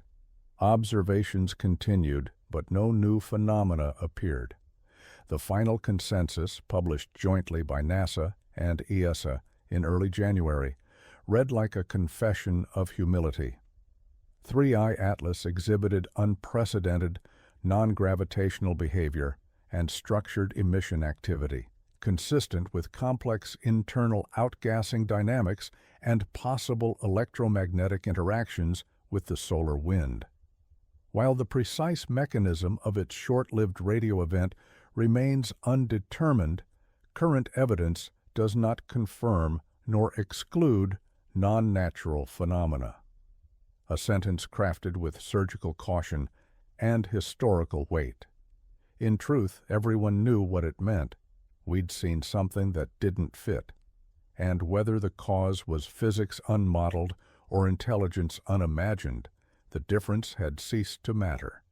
Because for the first time, humanity had watched a visitor from another star behave as if aware of being watched. And then it was gone. Weeks later, as Atlas faded past Jupiter's orbit, a final radar ping returned nothing but silence.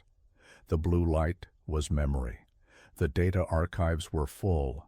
The questions were endless. But one thing lingered, something quiet, almost poetic.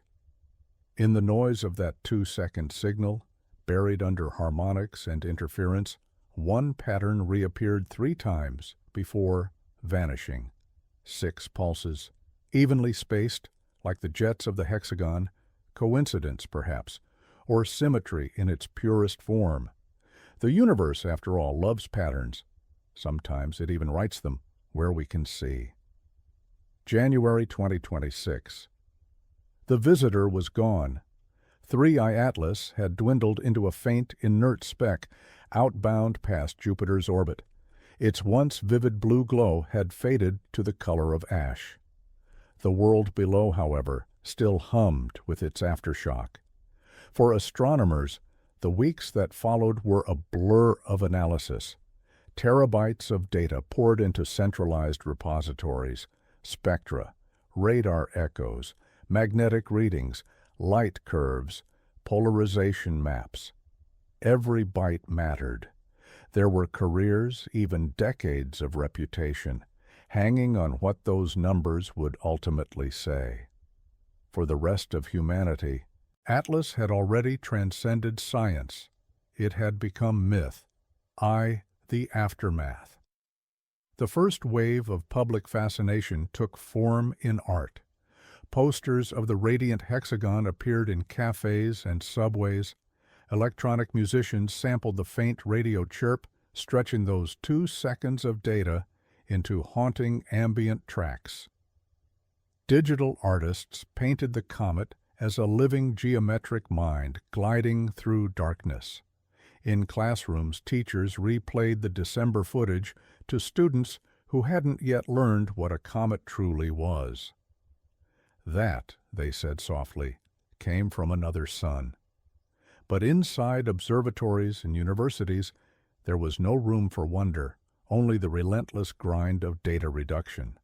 The Hubble and JWST teams cross-calibrated every frame of December 19th's images, hoping to catch hidden fragments or faint residues of activity.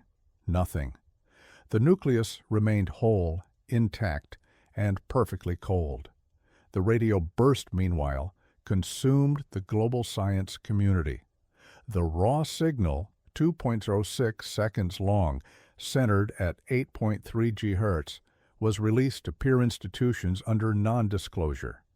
Within days, independent labs across Japan, Germany, and Canada confirmed the same base pattern, a narrow carrier with faint sidebands separated by harmonic intervals of exactly 2 and pH, the golden ratio, when Fourier transformed.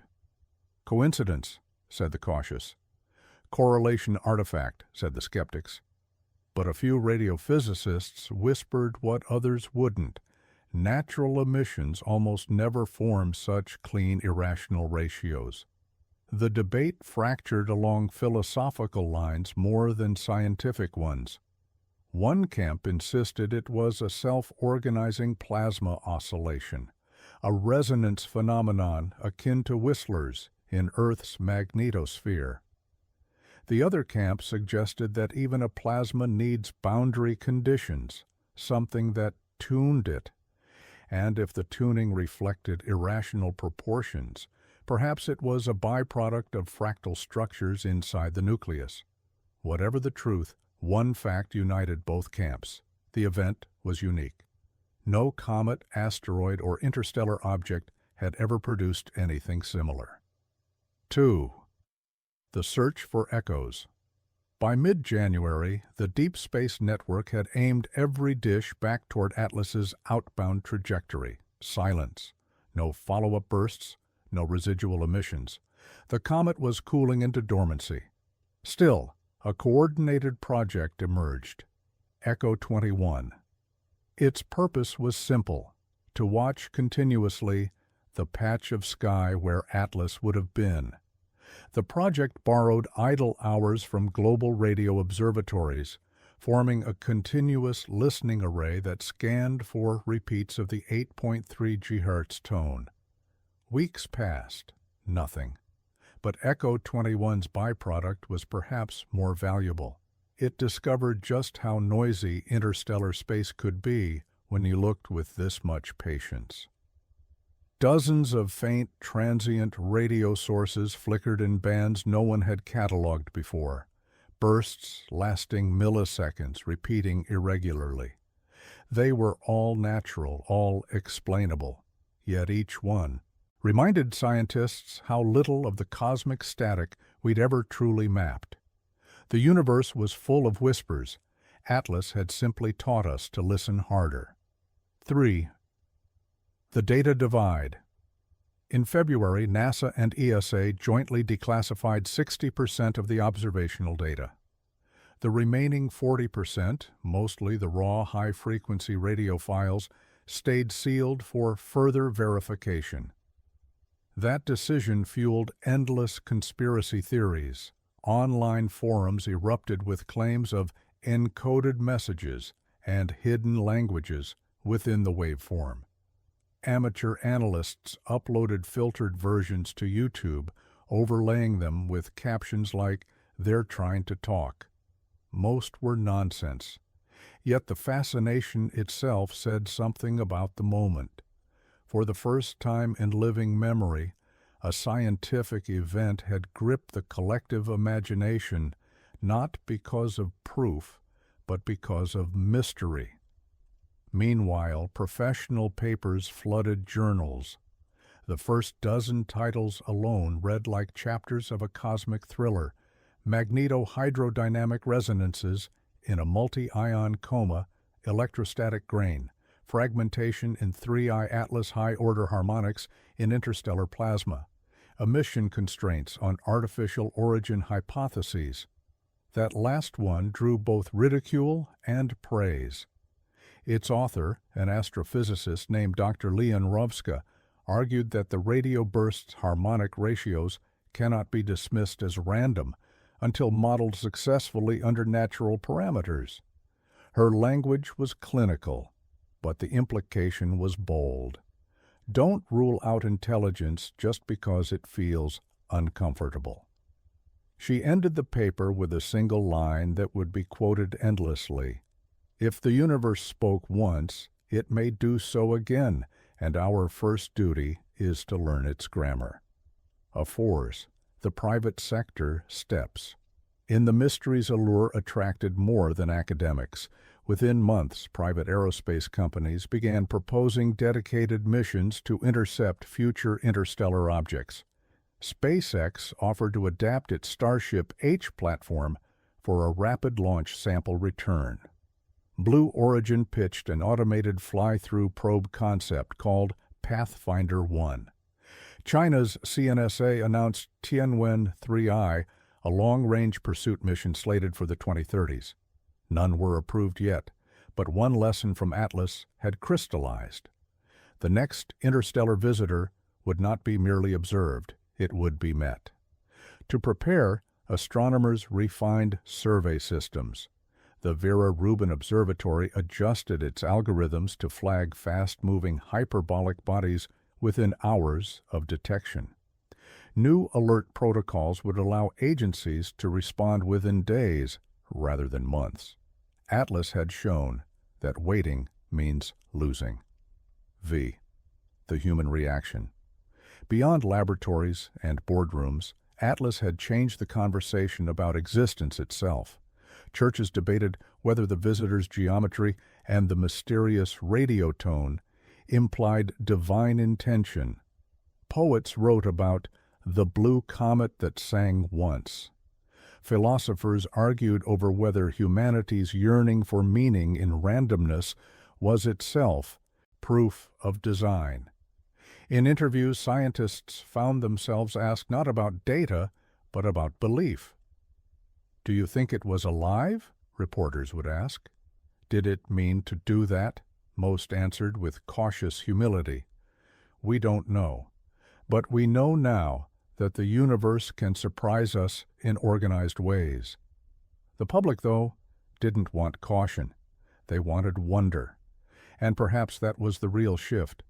After decades of cynicism, people looked up again. Planetariums overflowed. Telescope sales spiked. The sky felt alive. 6. The forgotten clue. While the world argued over the radio burst, one small team kept studying a different mystery: the chemical ratios in Atlas's blue tail.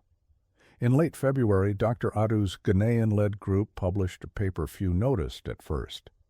They had discovered that the isotopic ratios of carbon-13 to carbon-12 inferred from the Swan bands differed by 4% from the solar average. Tiny, but statistically significant. That anomaly could only arise if Atlas had formed around a star older and cooler than the Sun, possibly a red dwarf in the Carina Arm. If true, that meant the comet had traveled tens of light years over millions of years before crossing our path.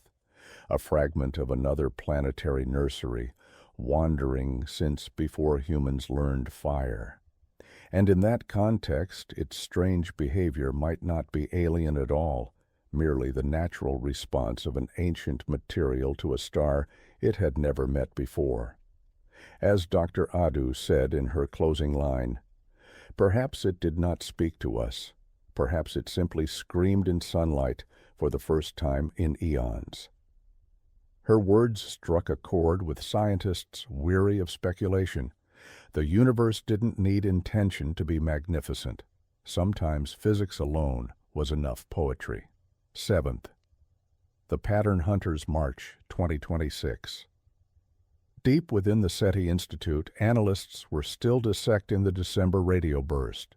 A researcher named Miguel Cassier applied a new algorithm for pattern detection based on adaptive fractal transforms, a mathematical curiosity designed to search for self-similar repetition across scales. When he ran it on the Atlas waveform, something odd emerged, a faint secondary modulation riding beneath the main tone. It wasn't binary or Morse-like, it was recursive. The same waveform reappeared inside itself, compressed by exactly a factor of 1 pH each time. He checked the math 3 times. Then he tried the same method on random astrophysical noise. Nothing comparable appeared. The result wasn't a message, it was structure. Order nested within order. When Cassier published his preprint, reviewers scoffed. Mathematical pareidolia, one called it, the tendency to see meaning in coincidence. Still, the analysis circulated quietly, and to those who had watched Atlas pulse, flare, and die with uncanny precision, it didn't seem entirely far-fetched. Maybe, they whispered, the pattern was not communication, but signature, like the natural fingerprint of a process we'd never encountered. V8. The fading trail, by April, 3I Atlas had receded beyond the range of practical observation. Its brightness dropped below magnitude 23. Only a handful of instruments, JWST among them, could still glimpse it as a dim, inert speck sliding into deep space. The jets never reignited. The blue never returned. And yet, once a week, the Echo 21 array still turned its ears toward that patch of sky, hoping for a repeat. The receivers always heard the same thing, cosmic static, nothing more. But every time the data scrolled across the screens, someone inevitably thought of those 6 pulses, that blue geometry, that final silent departure. 3I Atlas had left behind no samples, no debris, no answers, only an impression that maybe out there between the stars, the laws of nature still had symphonies we hadn't yet learned to hear. April faded into May, and by then, 3I Atlas was little more than a mathematical ghost, a line of numbers on orbital charts, a dim streak of probability disappearing into interstellar dark. But a story it left behind refused to fade. The age of re-listening. Across continents, a quiet revolution had begun in the data vaults. Everywhere that had ever stored radio signals, from the Arecibo archives to Voyager telemetry tapes, people were re-listening. Atlas had changed the rules. If a frozen rock could whisper once, perhaps others had whispered before. Entire PhD programs were born overnight around the phrase retrospective SETI. Machine learning algorithms combed through decades of recordings, not searching for words but for structure, harmonic ratios, irrational intervals, nested recursions, like the ones buried inside Atlas's waveform. In June, one of those algorithms flagged a 30-year-old dataset from 1996, a deep space probe calibration signal that had once been dismissed as noise. When reanalyzed with the new fractal tools, It showed faint modulations nearly identical to Atlas's recursive signature, scaled down by a factor of 10. Coincidence again? Possibly. But the timestamp of that 1996 signal matched the exact day Comet Hale-Bopp passed perihelion. Suddenly, every great comet of the 20th century was being re-examined. Hale-Bopp, Hyakutake, even Shoemaker-Levy's fragments. The possibility hung in the air like a storm front. What if this has happened before, and we just didn't know how to listen? 2. The philosophers and the physicists, by summer 2026, conferences on Atlas had become something between scientific symposium and theological congress.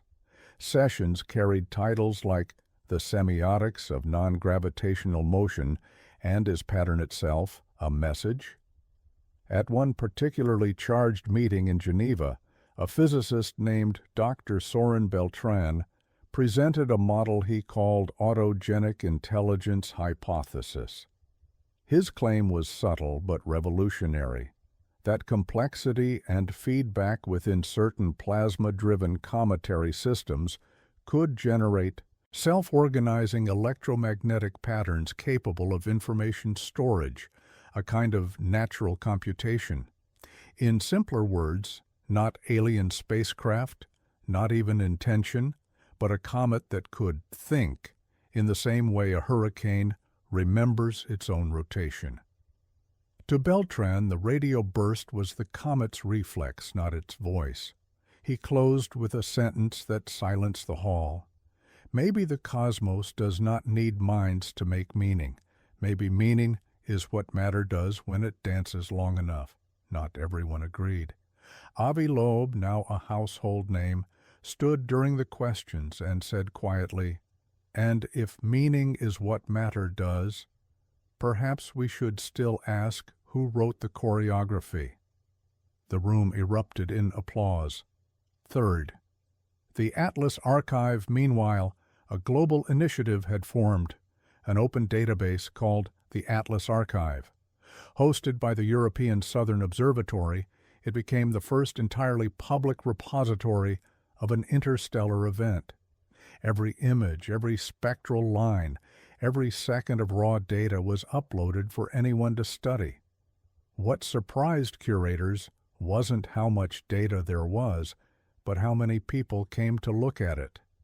Teachers downloaded brightness curves for classroom experiments. Musicians transformed signal harmonics into symphonies. Coders built interactive simulations that let users fly through the comet's jet geometry. In one digital exhibit, users could spin a 3D reconstruction of the blue hexagon. The model rotated under the mouse pointer, each jet glowing faintly. When you hovered over one, a note played, 6 tones, in the same ratio as the radio burst's harmonics. It became a cultural phenomenon, a musical geometry that blurred science and art. For the first time, astronomy felt participatory, democratic, human. 4. The quiet discovery. Then, in late August, an unnoticed footnote in a minor technical report startled the few who read it carefully.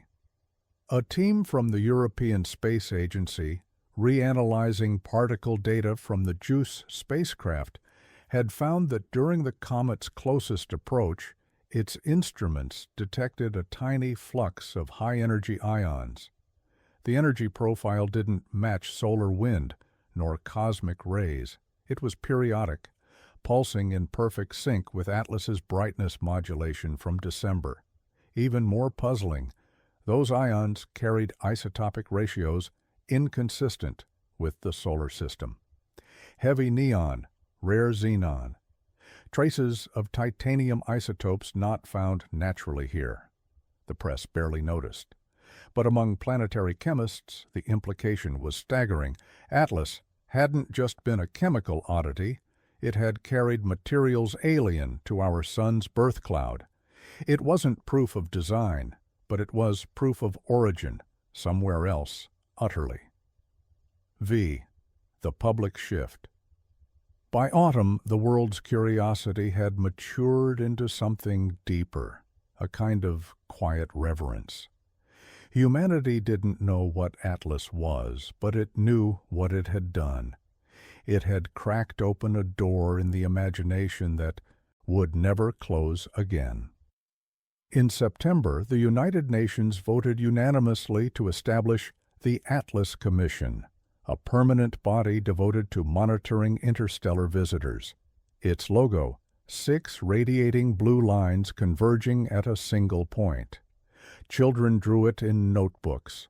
Startups adopted it in logos. It was the new Earthrise, a symbol of humility in the face of the unknown. And though scientists insisted that nothing intelligent had been proven, they could not deny the cultural intelligence that had awakened among humans themselves, a willingness to look up, to listen, to wonder. 6. The Second Visitor.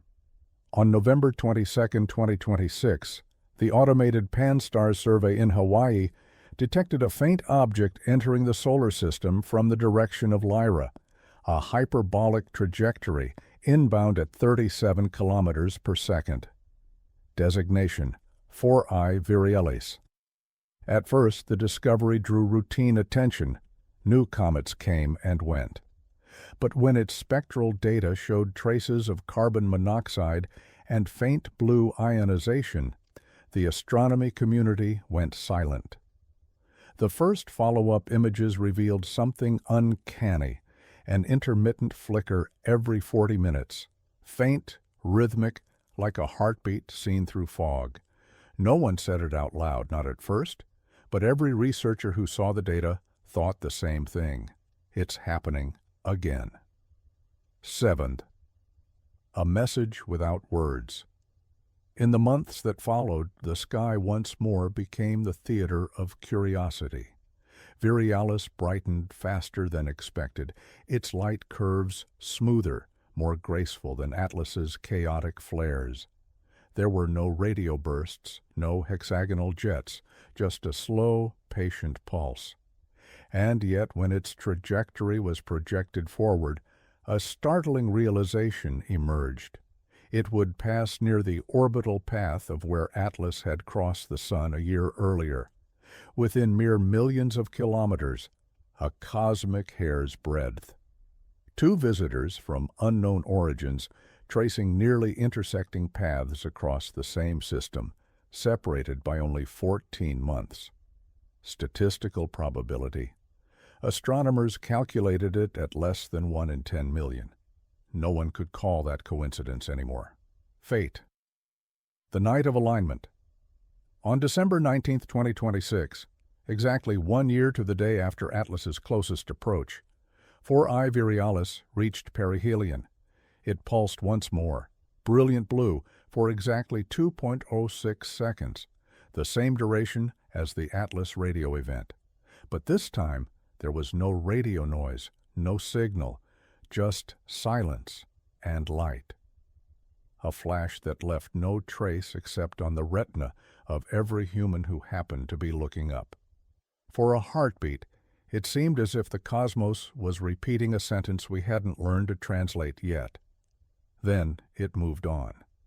The scientists documented, measured, archived. The world whispered, waited, wondered. And as the second interstellar traveler faded outward into darkness, leaving only a spectral echo behind, one sentence began appearing everywhere, on chalkboards, online posts, even the walls of observatories.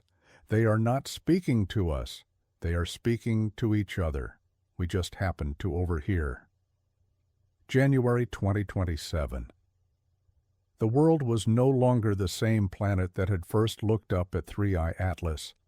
In just 2 years, humanity had been pulled, almost unwillingly, into a new kind of awareness. It wasn't simply that another interstellar object had passed through. It was that our entire species had learned to listen differently. The silence that followed after 4. Virialis faded, the skies went strangely quiet. The instruments, once overwhelmed by data, now stared into emptiness. The Echo 21 array continued listening at 8.3 GHz, but the cosmos gave nothings back, only background hiss, like the sound of distance itself. Yet the silence felt different now. It wasn't the absence of sound. It was the pause between phrases, expectant, waiting. Inside research centers, scientists compared Virialis's light curves to Atlas's. The correlation was undeniable. Same pulse ratio, same acceleration anomaly, same spectral blue, but without the complex jet geometry. If Atlas was chaos turning toward order, Virialis was order remembering chaos. Theories multiplied like cells. Some claimed both were fragments from a single parent object that had shattered eons ago, each carrying echoes of the same internal physics. Others argued for synchronization, resonant behavior among objects from the same stellar source, their activity triggered by solar radiation in predictable but rare harmonic patterns. But for many, the coincidence of dates, December 19th, both years, remained the most haunting clue. Paindu, the pattern year. In the months that followed, an interdisciplinary network formed, the Celestial Pattern Project, uniting astrophysicists, mathematicians, and linguists. Its goal to test whether the events of Atlas and Virialis followed a syntax. They began mapping not just the radio pulses or brightness curves, but the orbital trajectories themselves, plotting every vector, every inclination, every intersection in multidimensional phase space. When animated together, the two comet paths resembled twin spirals wrapping around the Sun, offset by 137.5 degrees, the golden angle found in sunflower seeds, hurricanes, and DNA helices. No one could prove intention, but no one could ignore the symmetry either. By April, a quiet question had begun circulating through late-night chat threads among astronomers. What if the universe speaks through geometry? 3. The philosopher's return. The conversation spread far beyond science. In Berlin, philosopher-physicist Clara Meinhardt gave a lecture that went viral. We waited for words from the stars, but language was never the right expectation. The cosmos does not speak, it repeats. Patterns are its sentences, resonance its grammar. Her talk resonated with millions. Students painted spirals on city walls. Tattoo artists inked golden ratios and comet paths onto skin. Even pop music reflected it, songs sampling the 2.06-second pulse as rhythm, calling it the universal beat. Across the internet, communities formed around the idea that Atlas and Virialis were not messages, but markers, cosmic milestones in a dialogue of matter and time, meant for whoever happened to be listening. IV, the third signal. Then came March 14, 2027. At exactly 01:59 UTC, Echo 21 registered a faint pulse, not at 8.3 GHz, but at 8.4. It lasted 2 seconds, followed by a secondary chirp half as long, then silence. When triangulated, the source did not align with either Atlas's or Virialis's trajectories. It came from deep interstellar space, far beyond the heliopause, near the direction both objects had exited toward, the constellation Draco. This time, there was no visual comet, no passing body, no flare. Only the radio whisper, faint but coherent. The first harmonic ratio matched Atlas's pH-based modulation within 0.02%. The signal was christened Echo Draconis. It triggered the largest coordinated listening campaign in human history. Hundreds of telescopes, from ALMA in Chile to FAST in China, pivoted toward Draco. For the first 24 hours, nothing more came. Then, on the 25th hour, another 2-second pulse arrived. Same frequency, slightly shifted phase. It wasn't random, it wasn't terrestrial. Something, or some process, was repeating the Atlas rhythm from beyond the edge of the solar system. V. The debate reignites. Governments classified the data instantly. Officially, the signal was under review. Unofficially, it spread everywhere, within hours. The scientific community fractured again. Skeptics insisted Echo Draconis was an artifact of interstellar scintillation, radio waves bent and magnified by plasma turbulence. Believers argued that plasma doesn't hum in irrational ratios, doesn't pulse with the precision of a metronome, doesn't return every 25 hours on the dot. Dr. Leon Rovska, the same physicist who had once written about learning the universe's grammar, released a public statement that electrified the world. We may not be receiving a message, we may be standing inside one. Her point was mathematical. If multiple interstellar bodies exhibited synchronized resonant behavior while traversing the same solar environment, then perhaps the entire medium, the magnetic lattice of the heliosphere, was the carrier wave. The sun itself might be the translator, turning cosmic data into light and radio noise we could decode. In other words, the universe was already speaking through physics itself. We just never noticed the syntax. 6. The Great Listening. By June 2027, the Echo array had tripled in size. Private citizens built backyard dishes from recycled parts, syncing to online servers. Every time a new pulse arrived, the network lit up like a neural web, humanity collectively holding its breath for meaning. Artists painted murals of two comets, whispering across a blue void. Poets wrote verses about the language of plasma and patience. Priests quoted the Atlas patterns as proof that creation still speaks. And then something subtle shifted. When analysts overlaid the three known sources, Atlas, Virialis, and Echo Draconis, their frequencies, durations, and timing formed a pattern too elegant to dismiss. Mapped in 3 dimensions, the intervals corresponded to a triangular resonance, each pulse duration proportional to the distance between the objects at the moment of detection. It was as if space itself were participating in the composition. 7. The first translation attempt by late summer, linguists and mathematicians at MIT's Pattern Recognition Lab began treating the signals not as code, but as structure. Using harmonic compression algorithms, they discovered that the waveform's recursive peaks, when plotted logarithmically, created a spiral identical to the golden angle trajectory of the two comets. In other words, the signal wasn't information, it was a map. The team's interpretation was cautious. If these emissions encode geometry rather than semantics, then the message, if one exists, is not what is said, but where it points. When they extended the spiral outward following the ratio implied by successive pulses, the path intersected a nearby star, HD 114082, 190 light-years away, a sun-like star, with one confirmed exoplanet. The press called it the point of origin. Wolfgate, the moral reckoning.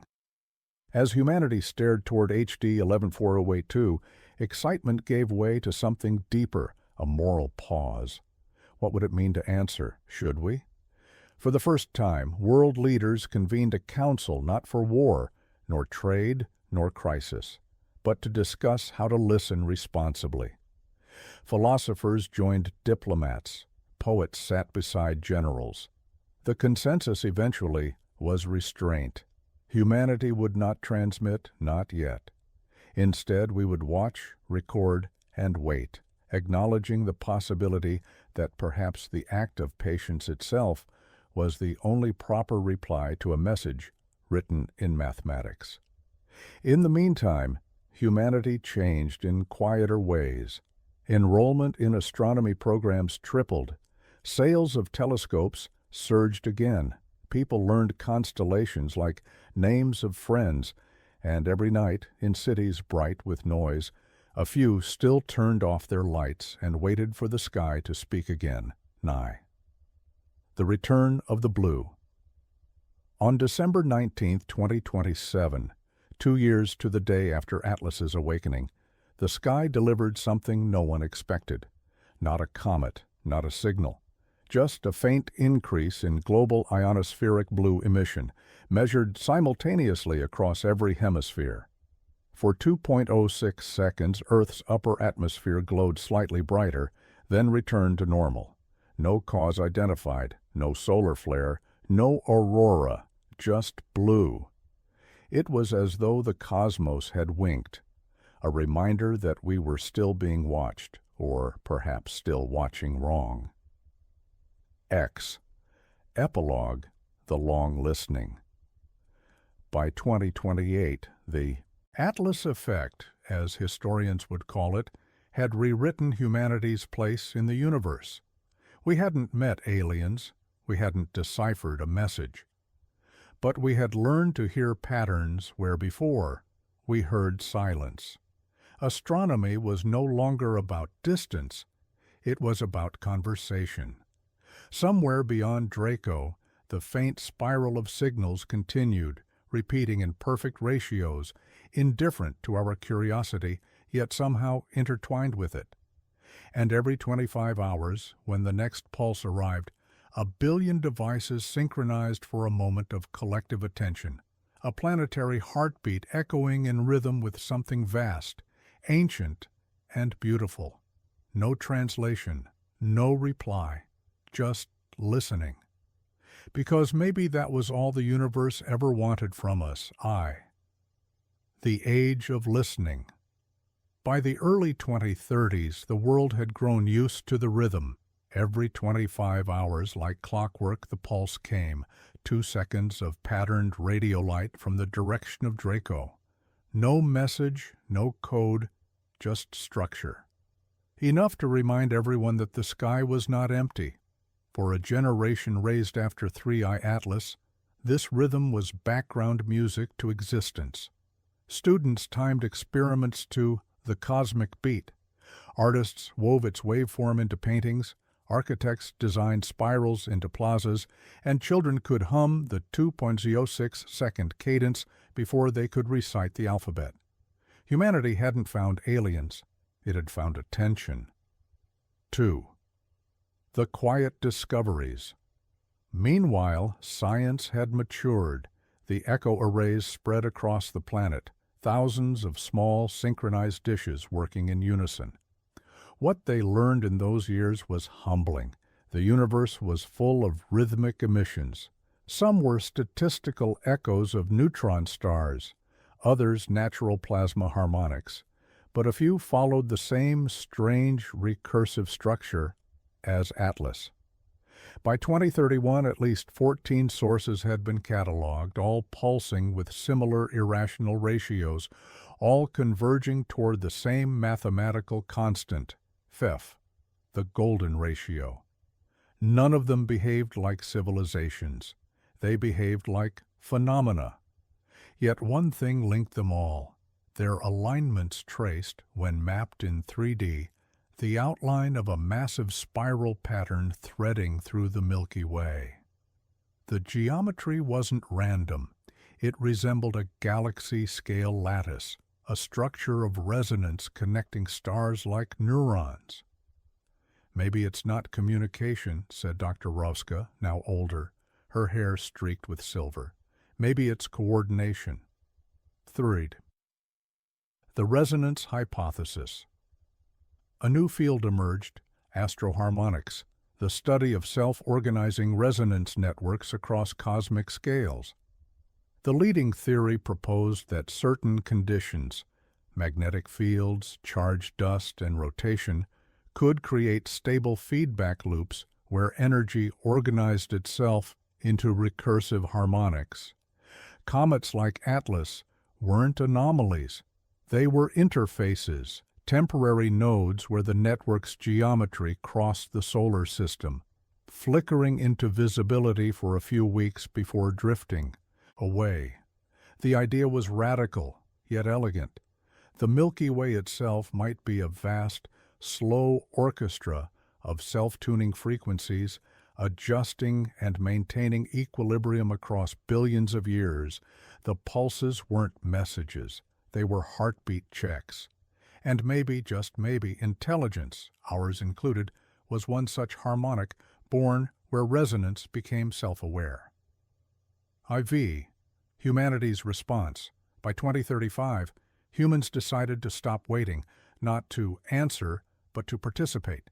The United Nations and major space agencies joined to create Project Harmonia, a synchronized planetary transmitter. Instead of broadcasting words or binary code, Harmonia would emit a single patterned sequence matching the Atlas pulse every 25 hours, offset by exactly one golden phase lag. The signal would be pure resonance, not language, 2 seconds of ordered light, a mirror of what we'd heard. When the day came, March 14, 2036, the transmission went live. Every dish from Chile to Mongolia beamed together. For 2 seconds, the planet hummed as one coherent emitter. Then silence.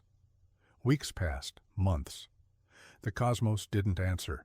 But then on June 1st, at precisely 01:59 UTC, the Echo network recorded an anomaly. For the first time in over a decade, the pulse from Draco delayed by one cycle, exactly 25 hours late. When it returned, it carried a faint modulation, a harmonic echo of our own transmission embedded within its waveform, not identical, reflected, like a mirror saying, "I hear you." V. The Age of Resonance. After that, the world changed again, not in explosions or proclamations, but in quiet, steady wonder. The old boundaries between science and philosophy blurred. Every culture, every language, found its own way of describing the same revelation. That communication didn't need translation to be mutual. We were no longer just watchers of the universe. We were participants in its rhythm. Over time, Harmonia became ritual. Once a year, on the anniversary of Atlas's first pulse, humanity broadcast its golden echo, a planetary heartbeat aligned with the cosmos. Cities dimmed their lights for 2 seconds. Oceans shimmered faintly as power grids momentarily synchronized. Even those who didn't believe felt the silence's weight, the sense that somewhere out there, something immeasurably vast might be listening too. 6. The Last Message. Decades later, when Dr. Rovska lay dying, she asked to be wheeled beneath an open sky.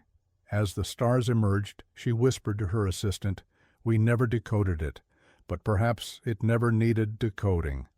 Her final paper, published posthumously, contained only a single line of text beneath a plot of the 2.06-second waveform. Meaning is not in the signal. It is in the synchronization. 7th, Epilogue. The Whisper and the Light. Centuries will pass, and future civilizations, human or otherwise, will look back on the archives of Atlas and Virialis. They'll see the patterns, the golden spirals, the harmonic ratios, and wonder how long we listened before realizing that we too were part of the song. Because that was the truth. 3i Atlas left behind. Not a warning, not a message, but a gift. The knowledge that the universe is not silent. It hums in ratios, breathes in patterns, and speaks in the only language it ever needed, resonance. And every time a pulse passes through the dark between stars, one echo remains forever, a faint blue rhythm, traveling outward, carrying the memory of a small world that once dared to whisper back. 2.06 seconds, a moment of light. and the long whisper continues.